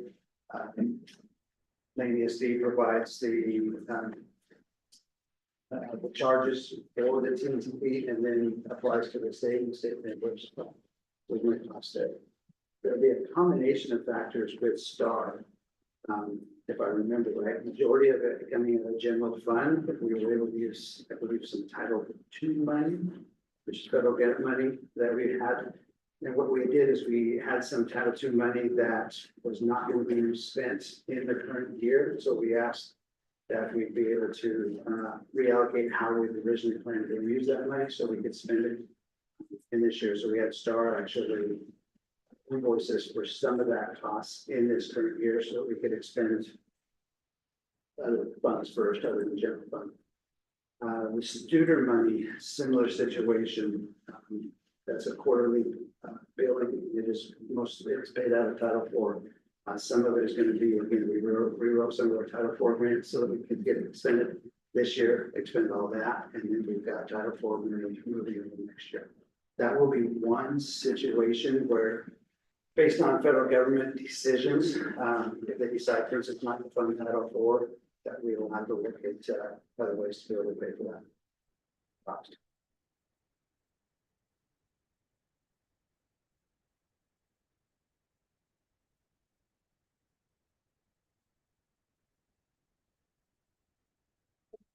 Like, first of all, I want to make sure I'm looking at this correctly. So page 38 is the large document, high school programs. Function 1131, the licensed salaries. Am I understanding correctly that it says here the FTE for 24-25, which is staffing, correct? 14.95, and then in 25-26, it's 15.83. So is that an additional staff member? What page are you on? I'm sorry, 38. Oh, okay. High school programs, this is licensed salaries. Yeah. It takes a jump and then, is that a new?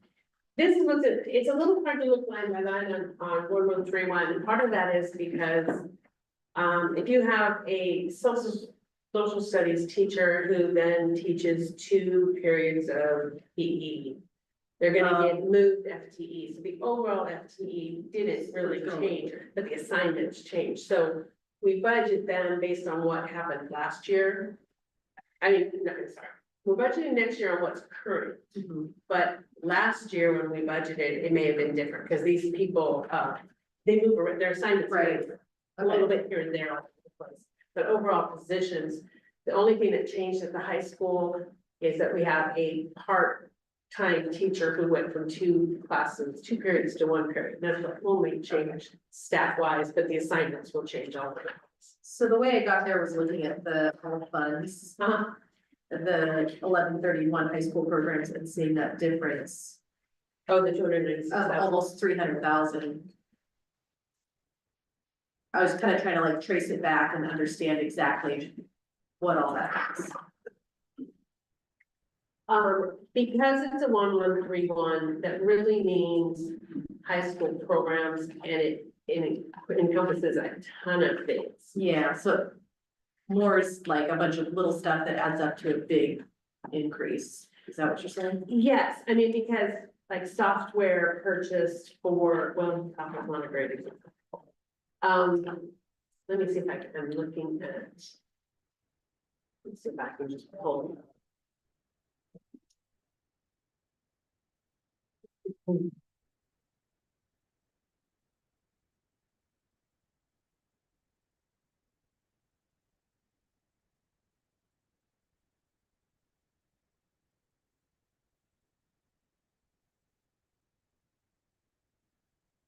Sorry. One more.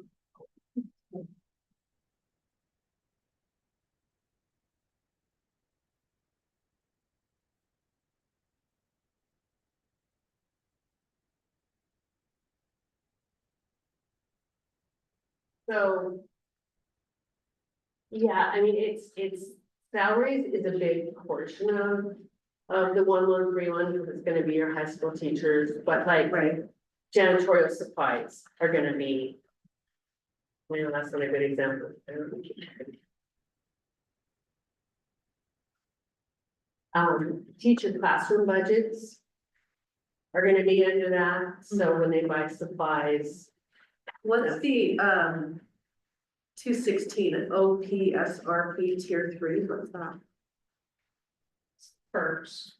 Retirement. That would be some jump. Yeah, the transfer rate. Or you're gonna see that quite a bit over the next few years. Yeah, so that's a percentage of pay and, it does go up every 2 years. It's another great example, I think, of the conservative approach that Pleasantville has taken with regards to budgeting. If you're talking about other districts, the first rate increase is a significant change in your budgets to the point of causing cuts. And I keep looking at Sherry, and Sherry's just like, we're gonna be all We're right. still good. Yeah, a lot of, and the same thing with our ending fund balance, there's a lot of schools that when something happens, like you get a 4% increase in PERS, they start cutting people immediately, like the same year sometimes. So we've been really fortunate to have that to draw from.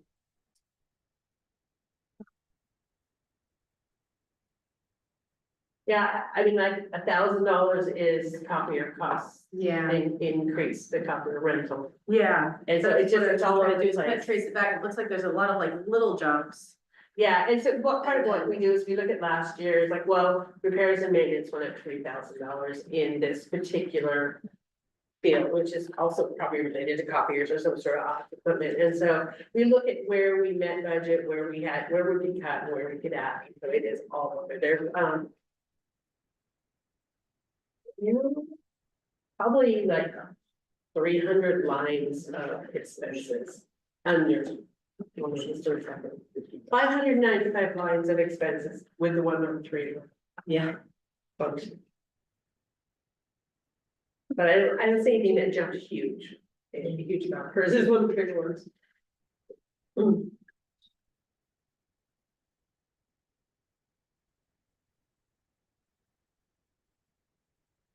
On the capital projects, the gym size major rotation on the sheet you sent out, you had the cost for this year, next year, and the year after that. For each one, it all added up to about 2.5 million. One thing we approved today said 1.9 million, so there's no differences there. There's two different contracts. The one we approved was specifically. You want to go to that one? The Osland contract is, and there's another contract. The WR. Oh, okay. Is that the one you were talking about this item? The gym, the high school gym size major. Yes, the total is The total grant is 2.49 million for the initial contract that we've already approved for WRK is a portion of that. The CMGC is the point, the other, it's the other portion of that.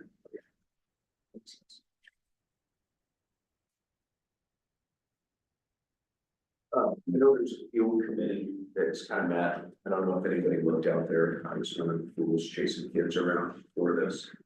And there's hundreds of kids out there.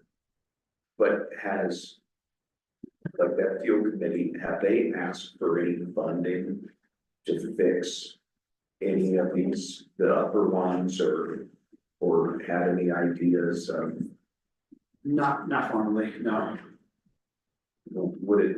Would it be a good idea to have funds to be able to do that, like next spring? Possibly, I think through my work with the board would make a determination. I think if that was a priority, that would pop up and they would do that. Yeah. Right.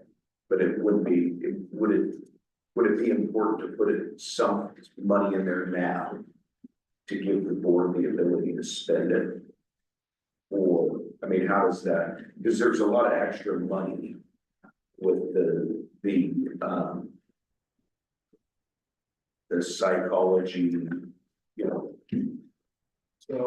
So let me clarify a couple things in this question. So the first thing is, what is our role as the budget committee members in this body? So our role here as committee members is to either propose the appropriations of the overall fund and the tax rate and provide recommendations to the board to do. So with this question, it's a little out of scope of what it is that is our roles here tonight to do. So unless there's a formal recommendation or desire for staff to come back with information for us, that's not necessarily, this isn't the forum for that type of conversation.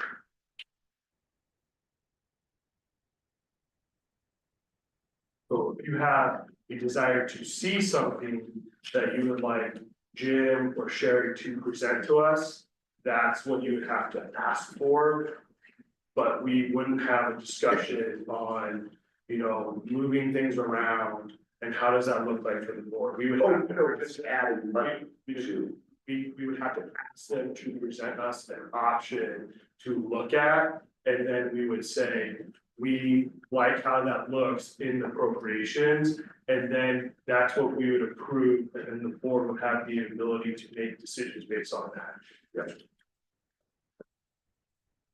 Jenna, with the answer to the question I found founded on the Renaissance, that was purchased partially through Title IV, which is a state grant that we can use for this kind of purpose, and then the rest was paid out of instructional materials.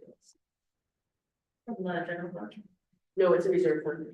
Okay. And we need to buy a lot of software out of there and books. Okay. As we brought up that, I think with Rich, we get questions earlier, so the Renaissance Star is when we talk about the local assessment system that we purchased, that's a 3-year contract. Those are expensive contracts. When you sign those initial agreements and you get pretty good price breaks for signing multi-year agreements. So the initial contract amount for 3 years was $72,368.80, I believe is the total. That's after a discount of $57,546. So it's a great sales technique in the sense that they want to get you hooked on their product. So when we get off of that contract, we'll have to start putting some money into the back into that reserve account, because when we hit year 4, and we want to do another 3 year, and we want to keep Star, that contract is likely going to be $35,000, $40,000 for the next 3 years after that. And then Studer was purchased using Title II funds for professional development.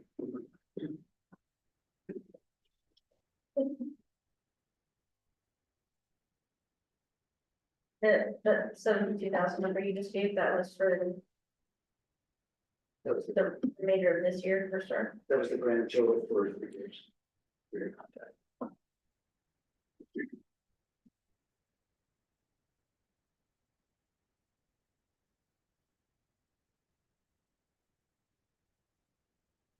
Questions? So yeah, I'm gonna talk about the option, I know it's forwarded in the original email, but the cost of having an additional literacy teacher at elementary school. I know I don't know how many of you here, I don't remember who was all here last board meeting, we had 8 parents and teachers come and speak about it, how they felt it was a benefit. And we're transitioning to a new model, and I'm looking forward to that. I think Jim's led the point on that. And there's gonna be the probably transition period, as Jim mentioned last, a year or two, where I think the extra help would just be helpful in any transition. And the cost is looks like between $8,000 and $145,000, that additional person on for a year. So I think that's something we should talk and consider doing. And this year, we over budgeted in salaries by 1.5 million.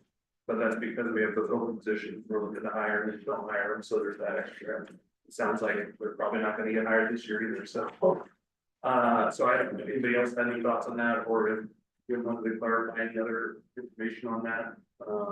Would be helpful for us to make a decision on it. Can I ask a clarifying question? Is that going to affect the appropriations of this proposed budget year?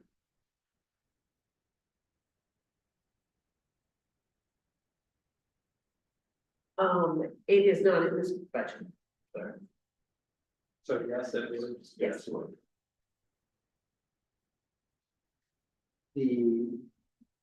I think if you guys consider looking at just from a revenue standpoint, as far as what we are getting through, for revenue versus our expenditures, that's where you're gonna have to really make a decision as far as an additional FTE royalties office from down or any fundings. When we look at doing one-time expenditures like a deferred maintenance cost, it's one time. When we start hiring somebody, getting into collective bargaining agreements, and then you're looking at towards layoffs at some point in time, making determinations. If there's not other efficient with retirements or resignations. And so some point in time, if not being changed, and we're to add an FTE back. The revenue picture may change, it may not change, it may increase, it may decrease. If it stays status quo, we'll be spending out of our income balance. And at some point in time, if we decide we need to make cuts, we'll have to figure out where there's layoffs. And one of the hard things about adding a temporary type position is that, because we're self-insured with unemployment, we end up paying. We basically have to budget in that position in the next year, to pay the unemployment for that. It'd be more complicated, yeah, we started this meeting off, I mean, my first focus is always the kids. Especially early learning and reading specialists at the elementary school, I think are super important. As I mean by the teachers and parents who spoke last meeting, and my kids have had that benefit over the last few years. I just think as we go through this transition, it would be a big benefit to those kids who are still there. Some of which still had to go through the COVID years when they were trying to learn how to read. That wasn't helpful, so. I just want to make sure we're thinking about not just the kids, not just the numbers, but the kids that these numbers represent. Yeah, I think it might be helpful to kind of clarify what that looks like for the kids and like what we've got. And like, that's like an entire person that's not teaching in the school of that way, correct? Like,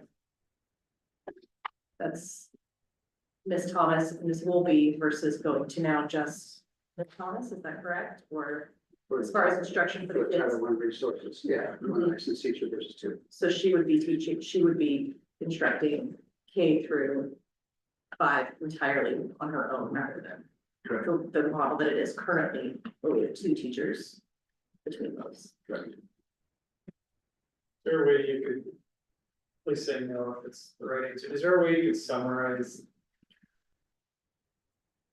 How do we?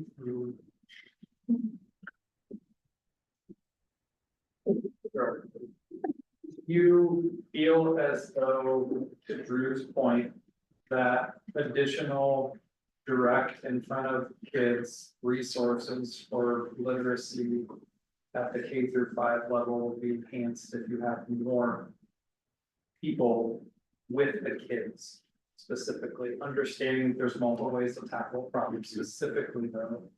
That's what I'm wondering. Where kids come out ahead if there's you people instead of them. Possibly, and I say possibly because you have to be. There is I think a balancing and a tipping point, and some of this, I would say, it's not coming from necessarily a research base, it's just coming from an experience base, is that if you build a program, you will fill it. So I think some of this is, for instance, when, before I got here, and this is like, I think indicative of a lot of, school districts, is we have a lot of specialized programs throughout the county that work to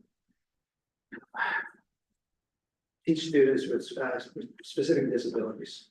And when you build those, we find a way to be able to place kids in those, and then short period of time, you end up having, and it costs extremely a lot of money as well. You find yourself in a space where you have to find a way to be able to bring those services back on. Initially, it is like a big concern about how do we bring those services back in, and you end up hiring a lot of individuals to be able to do that, to be able to ease that situation back into our general fund and our general population. And then over a certain period of time, and usually relatively quickly, you find, oh, we can do this. And we can continue our services like we had even before we were sending students outside of the school district. So there's a little bit of a philosophical just aspect of it is, will we utilize the services? Yes, we will definitely utilize the services. Are the services needed? Perhaps. And it really comes down to what level of service do we want to provide, and how do we get to that level of service adequately? Part of it, I think, is this shift is really honing in on, when we talk about MTSS services, in that MTSS model, we want to see that 80 to 90% of our students are being served from their homeroom teacher, for instance, at the elementary level through core instruction. If you build these other programs, sometimes you'll never reach that because you have a space to build send students. At that point in time, it's really hard to argue that, yeah, that student could use a little bit of additional services. In hindsight, if you didn't build it, would they perhaps be a little bit better off because they receive instruction with their peers in their regular classroom? And what does that mean in the next year and the year after that, where they're not falling behind because they're not having that core instruction? So there's a lot of philosophical, I guess, discussion around how we develop these programs. I guess with the budget committee though, I guess, correct me if I'm wrong, but I guess we have to stick with the question of, have you been able to ask for everything you need to give the kids 100? I guess hypothetically, that's the question, right? Right, because I appreciate what you're saying, and I totally agree. I'm trying to walk a line, I guess, but at the same time, I guess the respect says I have to ask you, you have everything the kids need in this budget, it's not lacking anything or anyone that should be there. Is that a fair question to ask you on the spot like that? Or? It is, from a student-centered perspective, yes, we're asking the staff to make some shifts, definitely. One of those shifts is, the STAR assessment program, that's a big lift. And being able to take data like that and look at data and make instruction decisions regularly because of the data within your classroom. And so that's part of the shift in the programming as well. I think the question that perhaps needs to be maybe addressed is, Jim, if we were to propose adding an additional staff, what would be your idea as far as using that staff? And And I say, I need to examine it. I don't think I could use it entirely at the elementary school. We worked really hard also propping up our middle school, and there's still room to do over there as well, So from an equity standpoint. I have a couple different takes in regards to this very complicated situation, which is. I have my personal hat of being a dad of multiple kids in the elementary, soon to be more kids in the elementary, and literacy being incredibly important. I have my professional hat of being the finance manager at 4J, and I have my hat of being the budget committee member here at Pleasant Hill. Very complicated with this type of question, and it's complicated because it's a mix up of my emotions of hearing where Drew is coming from, but then also balancing my expertise and then balancing what my role here is right now. So it goes back to hearing what you're saying, Jim, from this position and the complications of that position. It goes back to my original question is the budget that we have in front of us from an appropriation level. So the overall amount that we as the body would approve. We approve a overall number. We don't approve the functions, the objects, and everything in the document. We approve a number. And we approve the tax rate. So, to my question, if adding this position, is that going to change that number that is currently presented in front of us? It will. Okay. Then the question is, for me, is what does that change look like? And where would that change occur?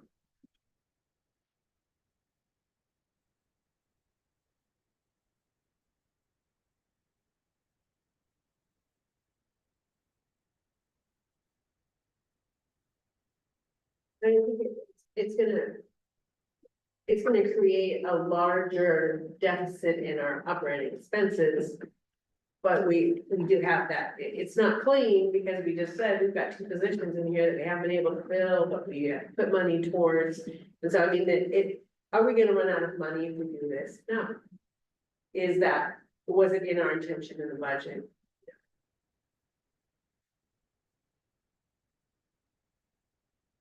Okay. My other take in this situation. Being as a committee member. Is quite honestly, I don't feel comfortable ever in these types of situations. Handling this type of request, to be honest, Drew, I feel that. This is out of the scope of the committee and is really a board decision. On this type of level of desire. That I would be more inclined personally proposing, this budget as it stands with the recommendation that the board has the ability to ask further questions about this position and has the ability to, investigate further and if deep, so make an adjustment to the budget to allow for the hiring of this position. Because quite honestly, this is a thing that Jim's gonna need time to investigate. He's gonna need the board's opinion. He's gonna need probably a little bit more community input than what this body is truly designed to do. Well, can I give you some context on that? We have had multiple conversations about this position in board meetings. And we've heard from the community, we've heard from Jim, we've shared our own thoughts. And I feel like the biggest response was that it will be affected through the budgeting process. So here we are at the budgeting process. And theoretically, this is the board's opportunity to say, this is the direction we want to go. I think what John is getting at is as a budget committee, the role is to take a look at the numbers. Make a decision of whether or not we are overspending or spending our money correctly. What our tax rate is to make that approval, and then through the next process with the board. This budget committee could actually have a motion to add $200,000 for the funds, and you guys can approve it, it could land with the board, and the board would say, no, we're gonna take that back out. So that's, I think that's just the next step that we can for the board to actually make a decision whether or not they want to propose that. I guess I don't understand why we just kick the can down the road and not deal with the issue. As the function of the budget committee versus the board.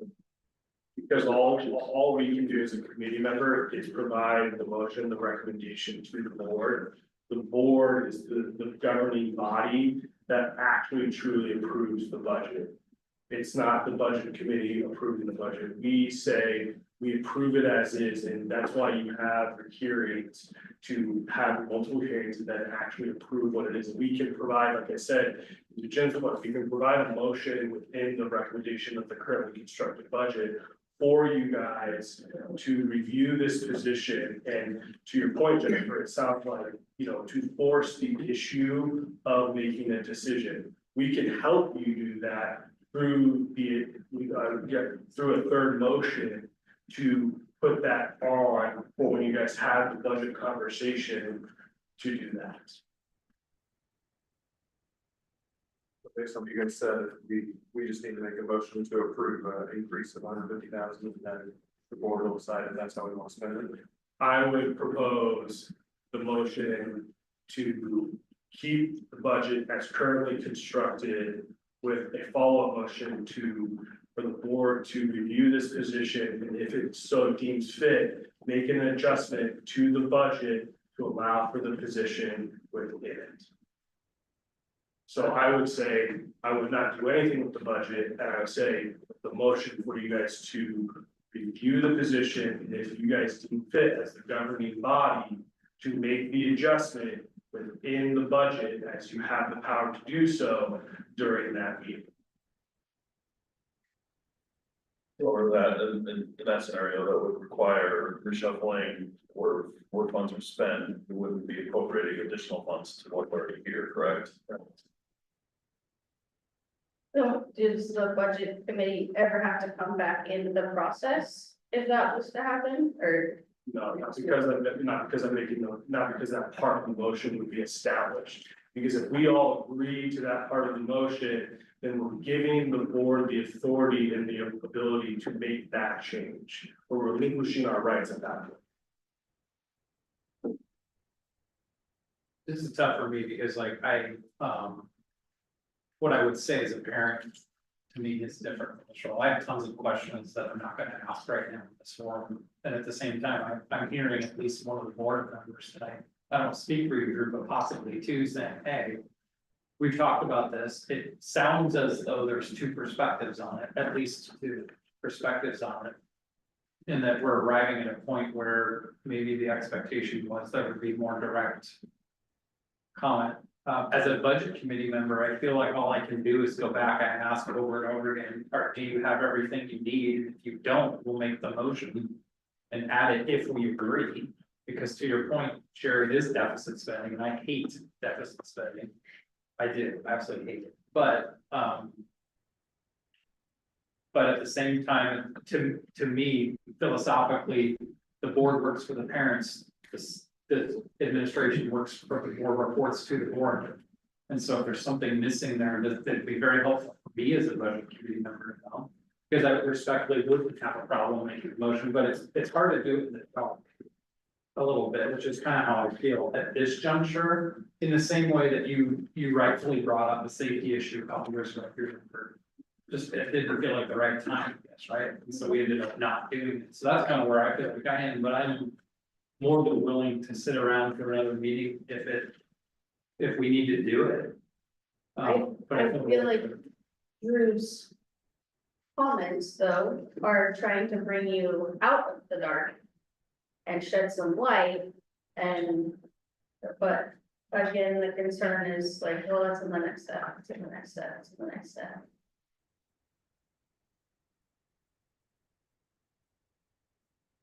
Are you asking for, could maybe blunt, are you asking for anything from the budget committee, just so we know it's not being asked for by the administration?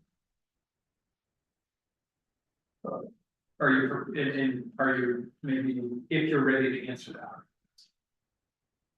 I mean, based on everything I've heard from parents and teachers and my own knowledge over the last 6 months. And feedback we've received in these meetings and just thoughts. I personally think that we should have a literacy, teacher for 1 to 2 more years as we go through this transition. I think it should be temporary. I know that comes with all sorts of issues and whatnot. I don't think it should be a permanent position, but I mean, I don't know what the best way to go about approving that is or getting feedback, and if I get voted down, you can vote it down, that's fine too, but that's just that's where I'm, so. Well, I wanna clarify something, because maybe I misunderstood or,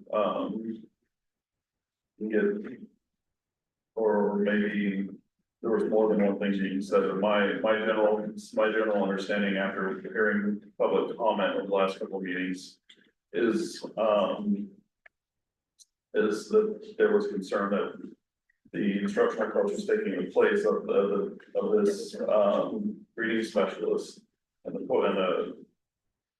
point was, they were hoping we would not bring in an instructional coach and maintain the current standard, as opposed to moving forward with an instructional coach, but then keeping on reading specialist, a second reading specialist for a couple of years. I think there may have been 1 or 2 comments in regards to that, but my general understanding from the feedback was we don't want an instructional coach, we want to keep the things as they are, and I think we've already approved the hiring of the instructional coach, and so with regards to the feedback that further kind of changes things, I just wanted to make that distinction. Yeah, I think we definitely heard both. I don't think hiring an instructional coach is a bad thing. I think everyone.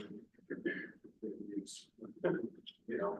Yeah, I didn't mean to make it as a referendum on that, I just wanted to clarify if my understanding was correct or not. What the feedback we were receiving was. Well, I have a question and then I will get to a more direct answer. So what I think I heard with about the middle school is if the board opts to put this into the budget, we don't, as a board, we don't have, it is not our purview to decide what position that person gets or where they work. Right? That is correct, your board policy. Yeah. We just say, have the FTE to use how you.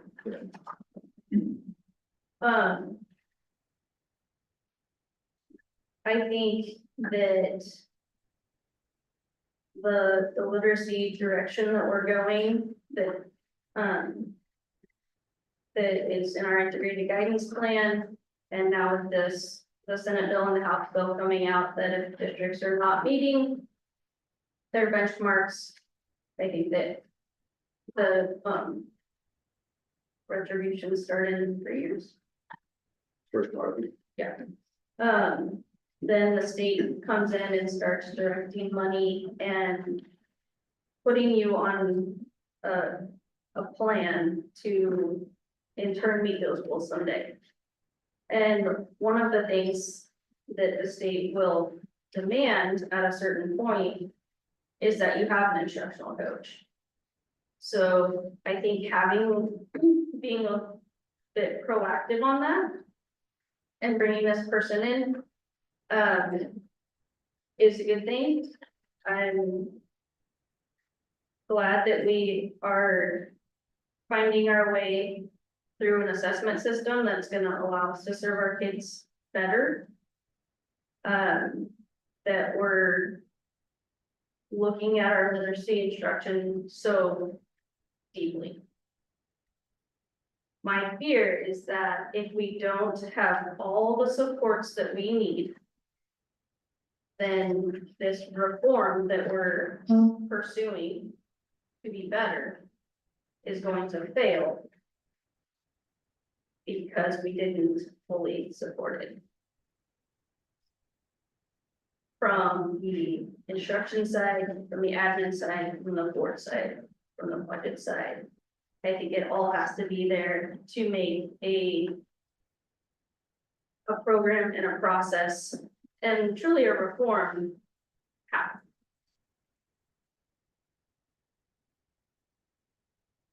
So then my question is, because, you know, again, I'm gonna be, I feel like I'm getting stickler here.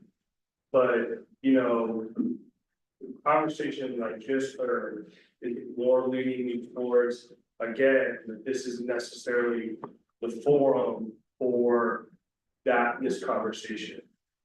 At the end of the day, this isn't for us right here is $1 so my question is that, what's the recommendation? What's the $1 recommendation that you would like to have staff present to us to make a decision? Is it, you know, we wanna see what this position looks like at, you know, running it through our reserves. We wanna see overspending at this level to facilitate this FT. And that's the level of what I want to hear to continue this conversation, because quite honestly, otherwise, I'm kind of done with the conversation. Because it just makes me feel that this is not a budget committee conversation, this is a board level conversation, because it doesn't feel like you guys are all aligned, and I don't want to be caught in the middle of this unalignment of what you guys have going on, because that's not what this is for. I'm totally fine with giving you guys the ability to have the conversation at your board meeting. I'm totally fine and feel comfortable putting a motion in place to allow you guys to do that, but I don't feel comfortable being caught in the middle of what is happening. John, to add, you asked about the appropriation of adding would change, it would definitely change. I think we've got, and then Julia talked about a temporary position. Adding a temporary position does change things, because we do have 2 positions that we currently don't have hired, which is our SFP, our school psychologist, that would leave open, hoping that somebody will apply. We can definitely suspend one of those positions in hiring and use that FTE for a temporary teaching position. I would say that though, it's a little bit of a star next to it. Finding a licensed teacher with a reading endorsement who's willing to take a temporary position is pretty unlikely. Or we do have a 5th grade search going on right now, so we do have a little bit of an idea of what's out there to gauge that by there. That would allow us, doing that, hiring a temporary position would keep us within the current budget. That falls under that 80 to 140, that's a big range that we got separately over email, that would cover it. So does that give you the ability then to continue to engage about that and make a decision without having to have an adjustment to what we're being asked to approve then? Am I hearing you say you found a spot, if that's how it played out? It would, and the engagement is that means that one of those 2 positions, if it costs us more, it might be one and a little bit of the other, would be on hold. We would just know going into this next year, if we've got an SLP and that's the position we're using that applies, we're saying, sorry, maybe next year.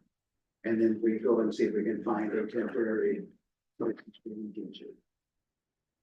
running position as a board, discuss that at the next board meeting and decide if we want to do that scenario, approve the budget as it is tonight, for instance, and then talk about that option. I think that's up to, I think it's yes, I would propose that the board bring that up and discuss that at a meeting. I don't know if we need to discuss it, but at least it provides, I think, an opportunity from this meeting to be able to say, yeah, budget looks good for this, what John's talking about. You as a board with Jim had a conversation about the staff and see if we can get a resolution that we make those ends meet. I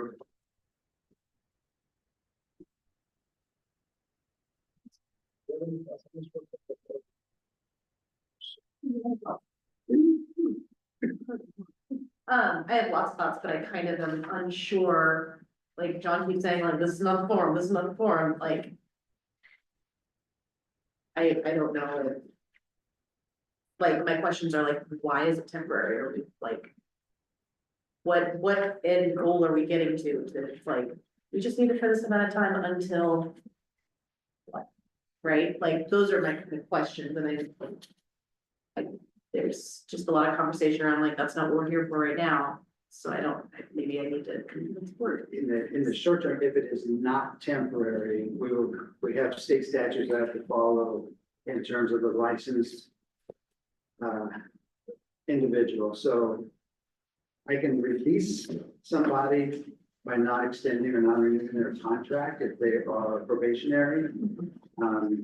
After year one, after year two, once I start getting into year two, they quickly become contract teachers. And then because of state statutes, we end up in a layoff situation at that point in time. It's just not, it's not as easy to get rid of a licensed staff. Yeah, I guess my question, like, what I'm saying is, at what point do we go, goal achieved, this temporary position, we don't need anymore? So as in the temporary hire, I would get away with 2 years. So we do a temporary contract. If I want to bring him back on a second one, it's doable. I'm playing a little bit loose. I cannot do for that for 3. They will automatically become the contract teacher. I do that. My thoughts on the reason for temporary was because it has kind of studied for the new vision and hiring instructional coach as part of that vision. And kind of redistributing the teachers is all part of that vision, but there's like a transition period of cutoff of kids that we're getting. You know, there's 7 amount of kids that were getting service from 2 licensed staff. Now there's only 1 licensed staff, so that group of kids is going to have to be reduced overnight. But if you can kind of spread that out over a couple of years and transition that. I see. it So once would the- be better for the kids, you know. I see, so once the number of students that needs the services goes down to a Right. manageable place for 1 That was my thought. teacher.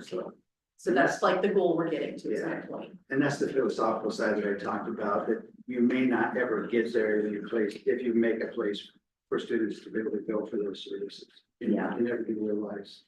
And my thought is if you begin with the end in mind, knowing we're gonna stop this after 2 years, you can gradually get there over a couple of years instead of stopping. I It's see. hard So you're to- reducing the number of kids to a point where Right. it's manageable for each teacher, I Sure. guess, then.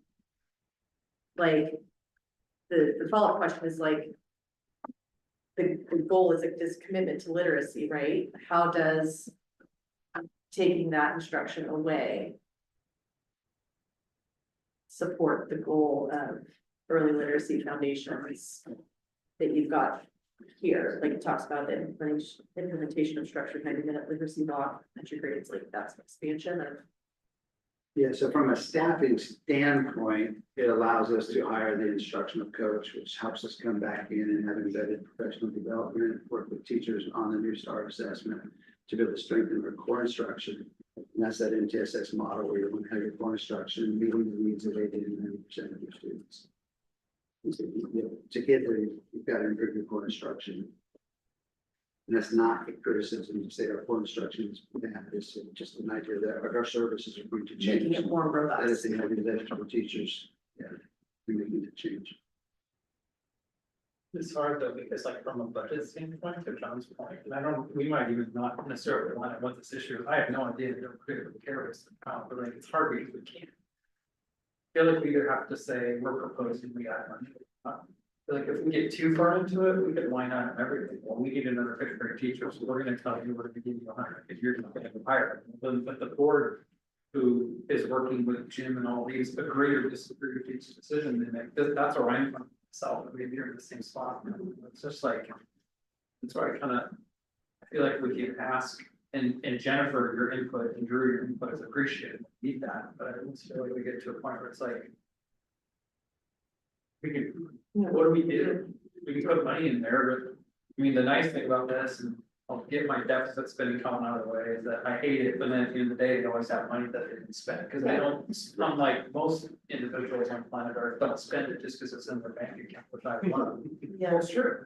Yeah. Which is the only reason I need, it. It's just like, I see the red and I did my skin color, I'm like, nope. We're not doing it, but it's almost that same, I don't know if that helps, I'm just telling you where I'm at, because we, in the past, we haven't really talked as much to each other as a budget committee, but. Where I'm at personally is I don't feel like we should personally, unless we're being asked to, in which case we can, add allocation, just. And it doesn't feel right as a parent, but as a budget committee member, it's like, if they've got the spot and. The accountability can come elsewhere, and it's just, Yeah. that's just stuff for me, I'm not trying to either back you up or take away, I'm just saying my perspective, I almost feel like it's just like. Hard to do this and have these conversations without really having us be talking about something entirely different from what I don't know. And my perspective is. This isn't for me to make the decision on. My perspective is, I see a budget, the budget looks good, the budget looks sound, budget looks within what I would expect. And this discussion is a philosophical discussion of if this position is needed. It is not right now, at this moment, at this time, a decision for me to say. Yes, we should budget for this position. Right now, this does not feel like that's this conversation. This is a philosophical conversation where the board needs to make the decision on if this position aligns with what their goals are with Jim to sit down and hammer out what that looks like. That's what this feels like. Not in the wheelhouse of what my job as a committee member is to do. My job is to look at this budget, review it, to ask questions. I don't know what it is, ask clarifying questions, ask for things to be presented to me so I can make an informed decision.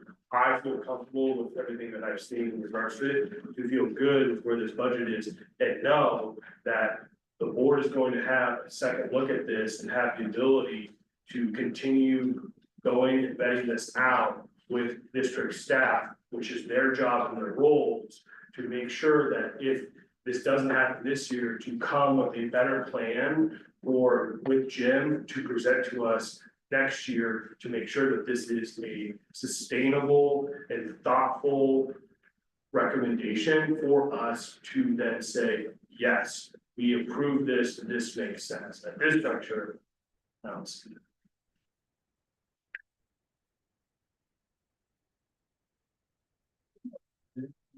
I get like we're into it and it's almost 9:45, so the goal here is like if we're close, let's not push it off, but do we need more time to look through this and say?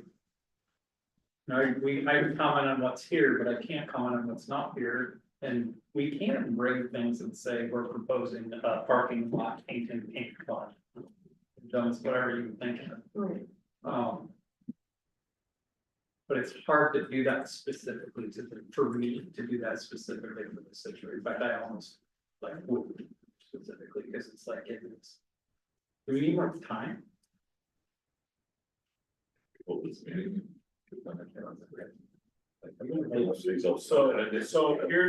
how I feel about extra meetings in the center there. So if we're gonna have an extra meeting, we need to know exactly what we want staff to bring to us and have an exact plan of what we wanna look at, because otherwise we're gonna continue this conversation, spinning our wheels and go nowhere. So I'm only gonna feel comfortable with an extra meeting if we have a way to articulate what it is that we desire for staff to present to us in 2 weeks. So is there a recommendation for what you want to see for us to come back and have that conversation?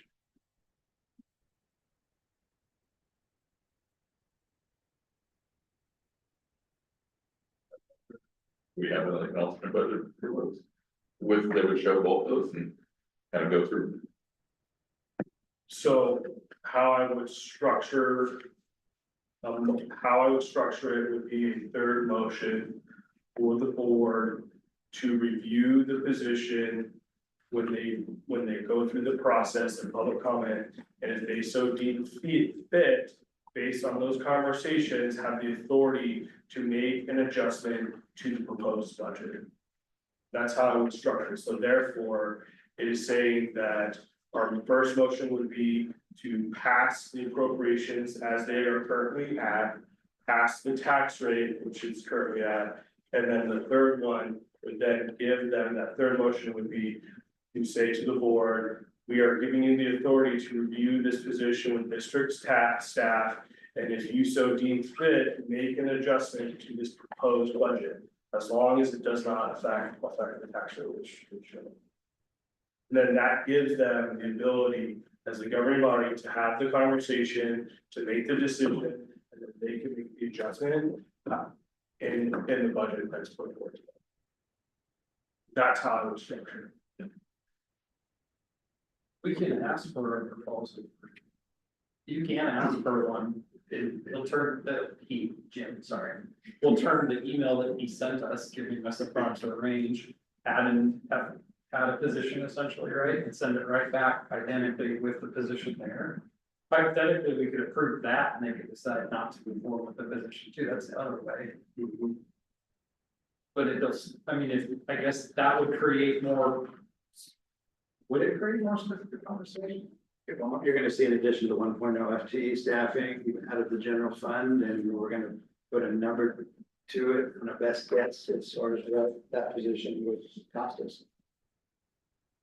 Again, What does that look like though, if we start proposing, I'm like torn on both sides, I don't even feel it, but like, I don't want the idea of throwing positions at Jim and saying you're gonna hire for this, and at the same time, I don't want the idea that there can't be. I'm not helping you, but I'm just being honest about like, I just, both sides of this just don't. I think it's, at the same time, if it's not something that's decided on and pushed off. You know, it's, then there is that gap, and then there's no reason to fill the gap after that, the coming year, no. If it doesn't happen now, it doesn't happen. No reason. So, For people that have, never mind.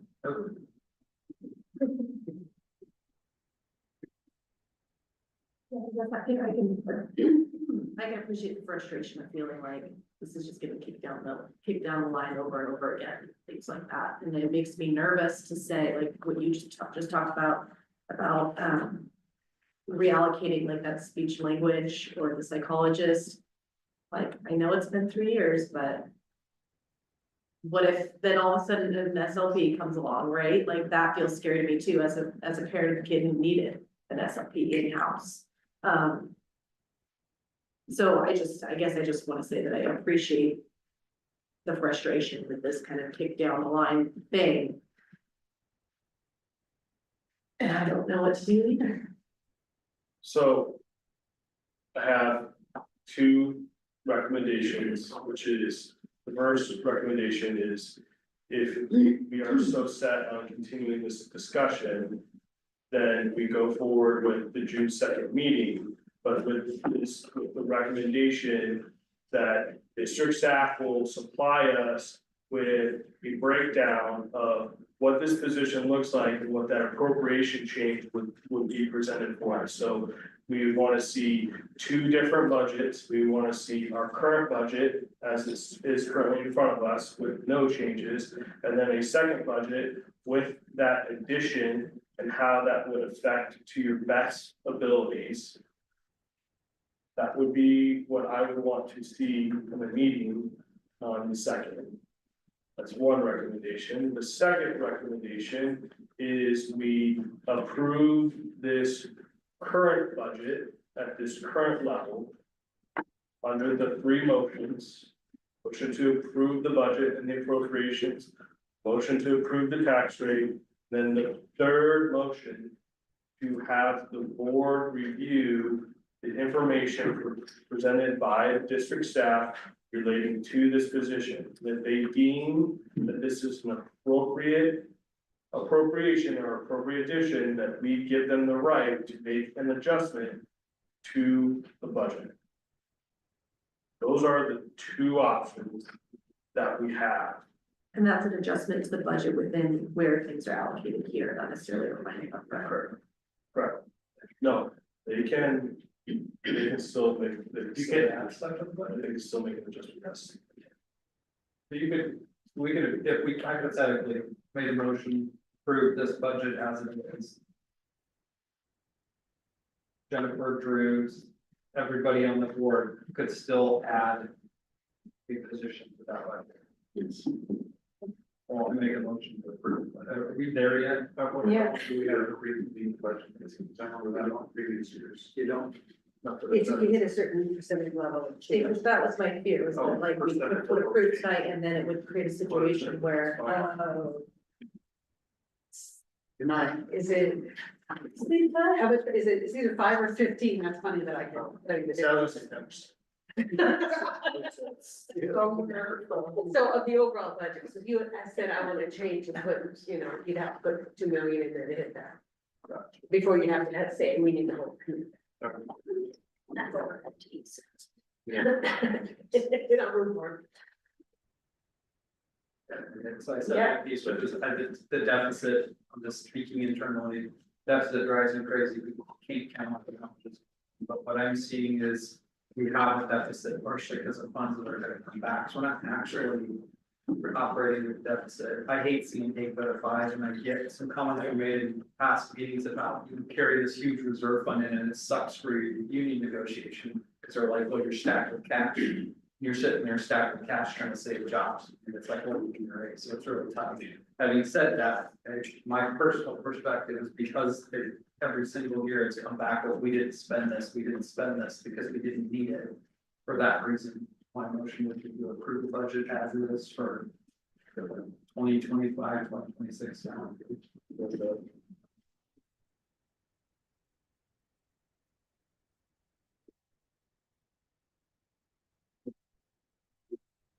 We're doing one at a time. Yeah. Okay, so. We have a motion. Rich, do you wanna lead the motion? Yeah, I move that the budget committee of the Pleasantville School District number 1 approve the budget for the 2025-2026 fiscal year.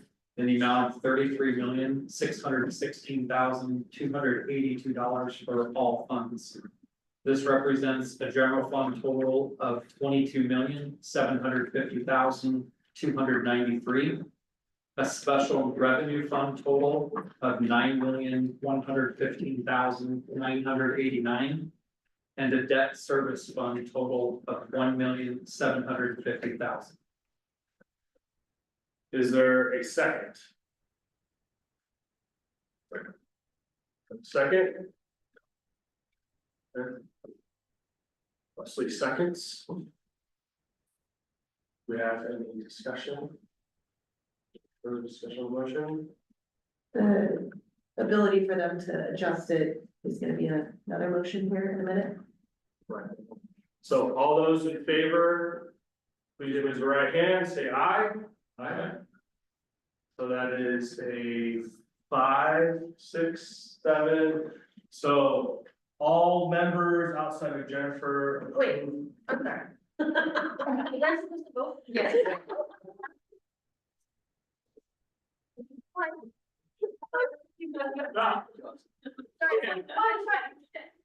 So all those in favor of the motion, please raise your right hand, say aye. Aye. Passes unanimously. So, second motion. I would like to make a second motion unless someone else wants to read this. I also move that the budget committee approve property taxes for the 2025-2026 fiscal year at the rate of $4.6414 per $1,000 of assessed value for the permanent rate tax levy, and in the amount of $1,702,592 for the debt service levy. Is there a second? Second. Now in seconds, is there any discussion? No discussion, okay, all those in favor, raise your hand, say aye. Aye, passes unanimously. Okay, so. Then I believe the third motion, and I will do my best to write it down. Look up on that one. Okay, I'll type it up here, so. Right, exactly as it's 2, it's gonna be tough. Thank you. Their microphone on their vacation. If you want to dictate it, we have an excellent typist over here. Oh, who wants, yeah, that sounds great, who wants to do that? We would love to. Can we only come over there, or can I do it from here? Just stop. My voice stop Just, now? I got you. Okay, so the third motion is, I propose that district staff present the early literacy addition to the board when they review and adopt the budget. If the board deems needed and fit to add the position into the budget, we as the budget committee are giving them the authority to make an adjustment to our first two motions of the overall appropriations of the district's funds. Did I go too fast? No. That's great. Can we change the terminology from early literacy, because that's Sure. particularly addressed. Yeah, but you can change, what is, what's the actual term? Literacy. Well, from my perspective, you would be presenting a 1.0 FTE actually, right? So presenting 1.0 FTE. Position.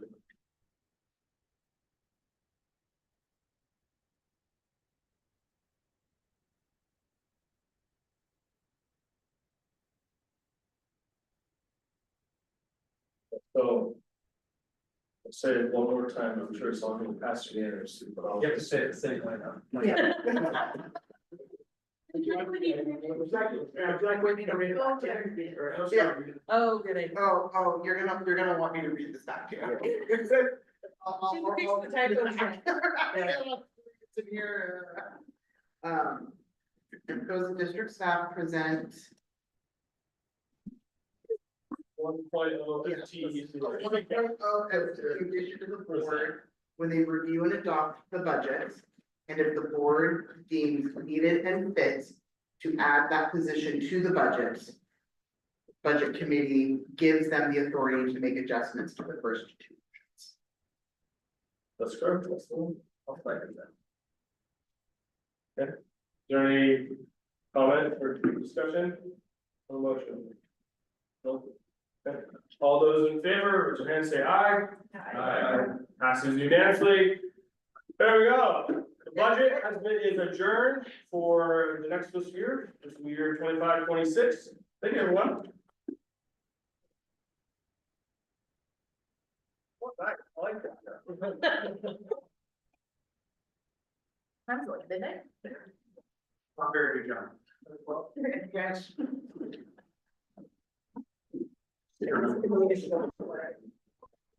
We're actually going to finish the executive session, so you can stay. There we go. That should be. Thank you, thank you. And then I will, So you have to give it back for next year. You can keep it and frame it. Probably will. Where I go tomorrow. Start doing this, of course, here. This is, No, my vote was more support. That was an option. I would have run it. well, that's. Waiting for Steve. Rob was guys. Okay. And just put that ideas around the system, it's more. Good night. Thank you, guys. Thank you.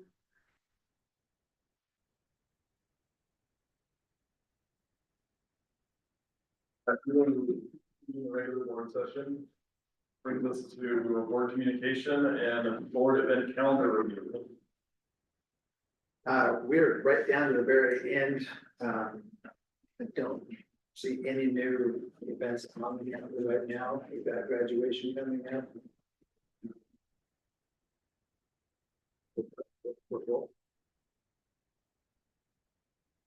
I did attend, PTA meeting, PTO, I guess that is what it's called last week. And I was also finally made it to a foundation meeting. Saying also last week.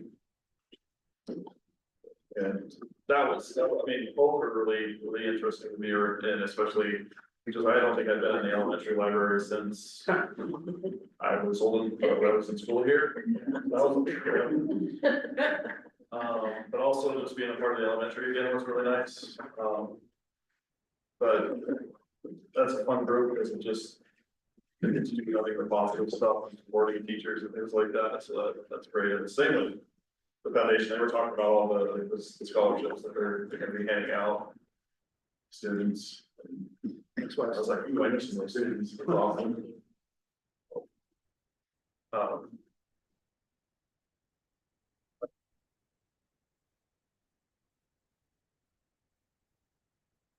Round ongoing. Close to matching what I said at graduation last year.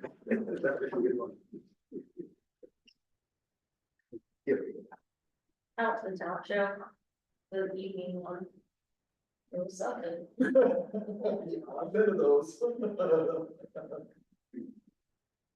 Kids have a lot of fun. The last act, the kid on the electric guitar all by himself. It's pretty Played awesome. electric guitar. Pretty awesome. What do you play? Do they like his own song or do you play like a? He played a Nirvana song, Smells Like Teen Spirit. Wow. Elementary kid in 2025 playing the violin. No lyrics, just him and Hey. a. I mean, can anybody imagine? Anyways, we're not here late enough as it is. I can't remember if I mentioned this, but at the Jazz Festival, I chaperoned last year, the faculty did a concert for the kids and they did medley of Nirvana tunes as jazz tunes. It was incredible. It was so good. All right, any other business? I guess we will recess the regular meeting to executive session for ORS 192.660 to lead to conduct the deliberation of persons designated to care for labor negotiation.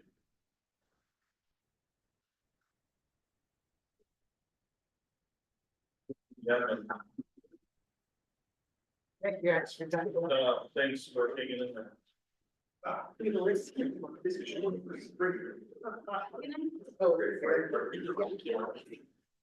Safe travels.